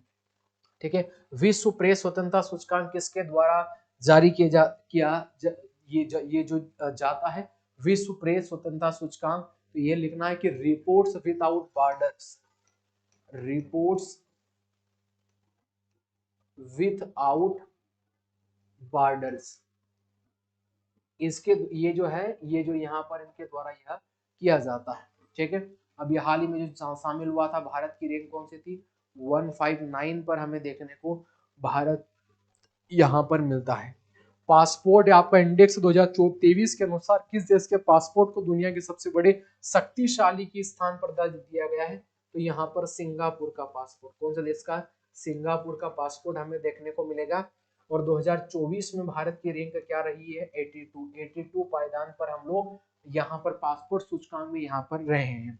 पुंग चोलम किस राज्य में है, ये पुंग चोलम किस राज्य में देखने को मिलेगा, तो आपका मणिपुर में। कहां पर देखने को मिला दोस्तों, मणिपुर में देखने को मिलेगा। और वहीं पर चेरवा आप लोगों का मिजोरम में, कहां पर देखने को मिलेगा, मिजोरम में आप लोगों को यह देखने को मिलेगा। तो 139 और 140 क्वेश्चन हमारे पूरी तरीके से समाप्त होते हैं। और क्या बचा है हम यहाँ पर, हमें क्या देखने को मिलेगा, विक्रम चरित्र के लेखक कौन है, विक्रम चरित्र के लेखक हमें कौन देखने को मिलेंगे। और यहाँ पर क्या देखने को मिलेगा, बिल्कुल सही किया है। और वहीं पर 141 क्वेश्चन है, विक्रम चरित्र के लेखक कौन है, तो बिल्हण, कौन है दोस्तों, बिल्हण हमें देखने को मिलते हैं। ये इस बुक के लेखक यहाँ पर माने जाते हैं। बुक का नाम है विक्रम चरित्रम। ठीक है, निम्नलिखित में से कौन भौगोलिक शब्द तीन तरफ पानी से घिरे भूमि के समूह को कहा जाता है, तो ये प्रायद्वीप कहा जाता है। क्या कहा जाता है, इसे प्रायद्वीप यहाँ पर कहा जाता है। जैसे ये प्यारा भारत है, यह भी तीनों ओर से पानी से घिरा होता है। जब कोई भी स्थान तीनों ओर पानी से घिरा होता है तो उसे हम लोग प्रायद्वीप बोलते हैं। सबसे बड़ा प्रायद्वीप कौन सा होगा, अरब प्रायद्वीप। कौन सा, अरब जो प्रायद्वीप है वो विश्व का सबसे बड़ा प्रायद्वीप हमें देखने को मिलेगा। और भारत भी किस प्रकार का देश है, भारत भी एक प्रायद्वीपीय देश हमें देखने को मिलेगा। निम्नलिखित में से कौन सा भारत में रैली फॉर वैली कार्यक्रम का मुख्य उद्देश्य क्या है, तो ये रैली फॉर कार्यक्रम का मुख्य उद्देश्य है कि जब नदियों में जब इन लोगों ने बड़े डैमों का निर्माण किया था तो उनसे जो लोगों ने अपने स्थान को छोड़ दिया था, अपने मूल गांव, संस्थान, अपने जिले को छोड़ दिया था, उन लोगों को फिर से एक नई जगह पर स्थापित, इसका मुख्य उद्देश्य कहा जा सकता है रैली फॉर वैली। ठीक है, 2011 की जनगणना के अनुसार कि कितने 10 लाख से या आपका अधिक आबादी वाले शहर है, तो ऐसे हमें 53 हमें देखने को मिले थे, तो जिनकी आबादी 10 लाख से ज्यादा है। हॉकी विश्व कप कब से शुरू हुआ था? तो हॉकी विश्व कप हम लोग कह सकते हैं, हॉकी विश्व कप आप लोगों का कब से चालू हुआ था? तो हॉकी विश्व कप 1971 से प्रारंभ होता हुआ हम लोगों को यहाँ पर देखने को मिलता है। ठीक है, नेक्स्ट हमें देखने को मिलेगा, और नेक्स्ट अभी हम लोग देख लेते हैं क्या ये 150 प्रश्न है या इससे ज्यादा प्रश्न है। ठीक है, नहीं, मुझे लगा केवल इतना ही 150 ही प्रश्न हम लोगों को देखने को मिल रहे हैं। ये खेलो इंडिया यूथ गेम्स 2022 किस शहर में आयोजित किए गए? तो आपके गुवाहाटी में। कहां पर? गुवाहाटी में इनका आयोजन हमें देखने को मिला था। ये आप लोगों को याद होना चाहिएगा। निम्नलिखित में से कौन सा बिम्स्टेक का सदस्य नहीं है? देखो, बिम्स्टेक का भारत हो गया सदस्य, भारत के बाद नेपाल, नेपाल के साथ आप लोगों का भूटान, भूटान के बाद फिर आप लोगों का बांग्लादेश, बांग्लादेश के बाद फिर आप लोगों का यहाँ पर बांग्लादेश के साथ में क्या हो गया? बांग्लादेश का फिर आपका म्यांमार, म्यांमार के बाद फिर आपका थाईलैंड, और थाईलैंड के बाद फिर आपका श्रीलंका। कौन सा? श्रीलंका। ये सभी देश है जो बिम्स्टेक के क्या है, 3 और 3 6 7 हो गए। प्रमुख रूप से 7 देशों का संगठन है ये। निम्नलिखित में ये दक्षिण अमेरिका के कौन से 2 देश ये आपके स्थल बद्ध हैं? तो आप लोगों को याद रखना 2 ही देश है इसमें। एक तो आप लोगों का बोलीविया, कौन सा हो गया? बोलीविया देखने को मिलेगा, और एक आपका पेराग्वे, पेराग्वे। ये दोनों आपके क्या देखने को मिलेंगे? आपके स्थलबद्ध हमें यहाँ पर देखने को मिलेंगे। और क्वेश्चन नंबर 140 वाला मैं आप लोगों को 150 वाला मैं बता देता हूँ। जीएसटी किस प्रकार का है? तो एक प्रकार का अप्रत्यक्ष कर है। कौन सा कर है? अप्रत्यक्ष टैक्स, अप्रत्यक्ष कर हम लोगों को देखने को मिलेगा। 1 जुलाई को हर वर्ष जीएसटी डे हम लोग मनाते हैं। ये अंतिम प्रश्न है। भारत सरकार ने आपके इंद्रधनुष फ्रेमवर्क कार्यक्रम की शुरुआत किस वर्ष की थी? इस सवाल का जवाब आप सभी को मुझे कमेंट बॉक्स में देना है। और समाप्ति किए जाएंगे आज की क्लास के 150 रैपिड प्रश्न क्वेश्चन आज की क्लास के समाप्त किए जाएंगे। आप सभी का बहुत बहुत धन्यवाद जो कि आप सभी हमारे साथ इस वाली क्लास में जुड़े। और जो इसके बाद ये एक हमारा एक आपका प्रैक्टिस सेट था, एक रिवीजन सेट हम लोग को देखने को मिला। हम 16 प्रैक्टिस सेट रेलवे के लिए पढ़ चुके हैं। इस बार हमारा एक ही नारा है, अब की बार रेलवे पार का हम लोगों ने स्लोगन आप सभी के सामने दिया है, और इस क्लास को हम लोग कंप्लीट कर चुके हैं। यदि आप लोगों को ये क्लास समझ में आई होगी, पसंद आई होगी, तो अपने दोस्त लोगों के साथ जरूर इसे शेयर जो करिएगा। और हाँ, न आए हो तो चैनल को प्लीज लाइक एंड सब्सक्राइब कर भी कर लीजिएगा। दोस्तों बहुत बहुत आप सभी का धन्यवाद।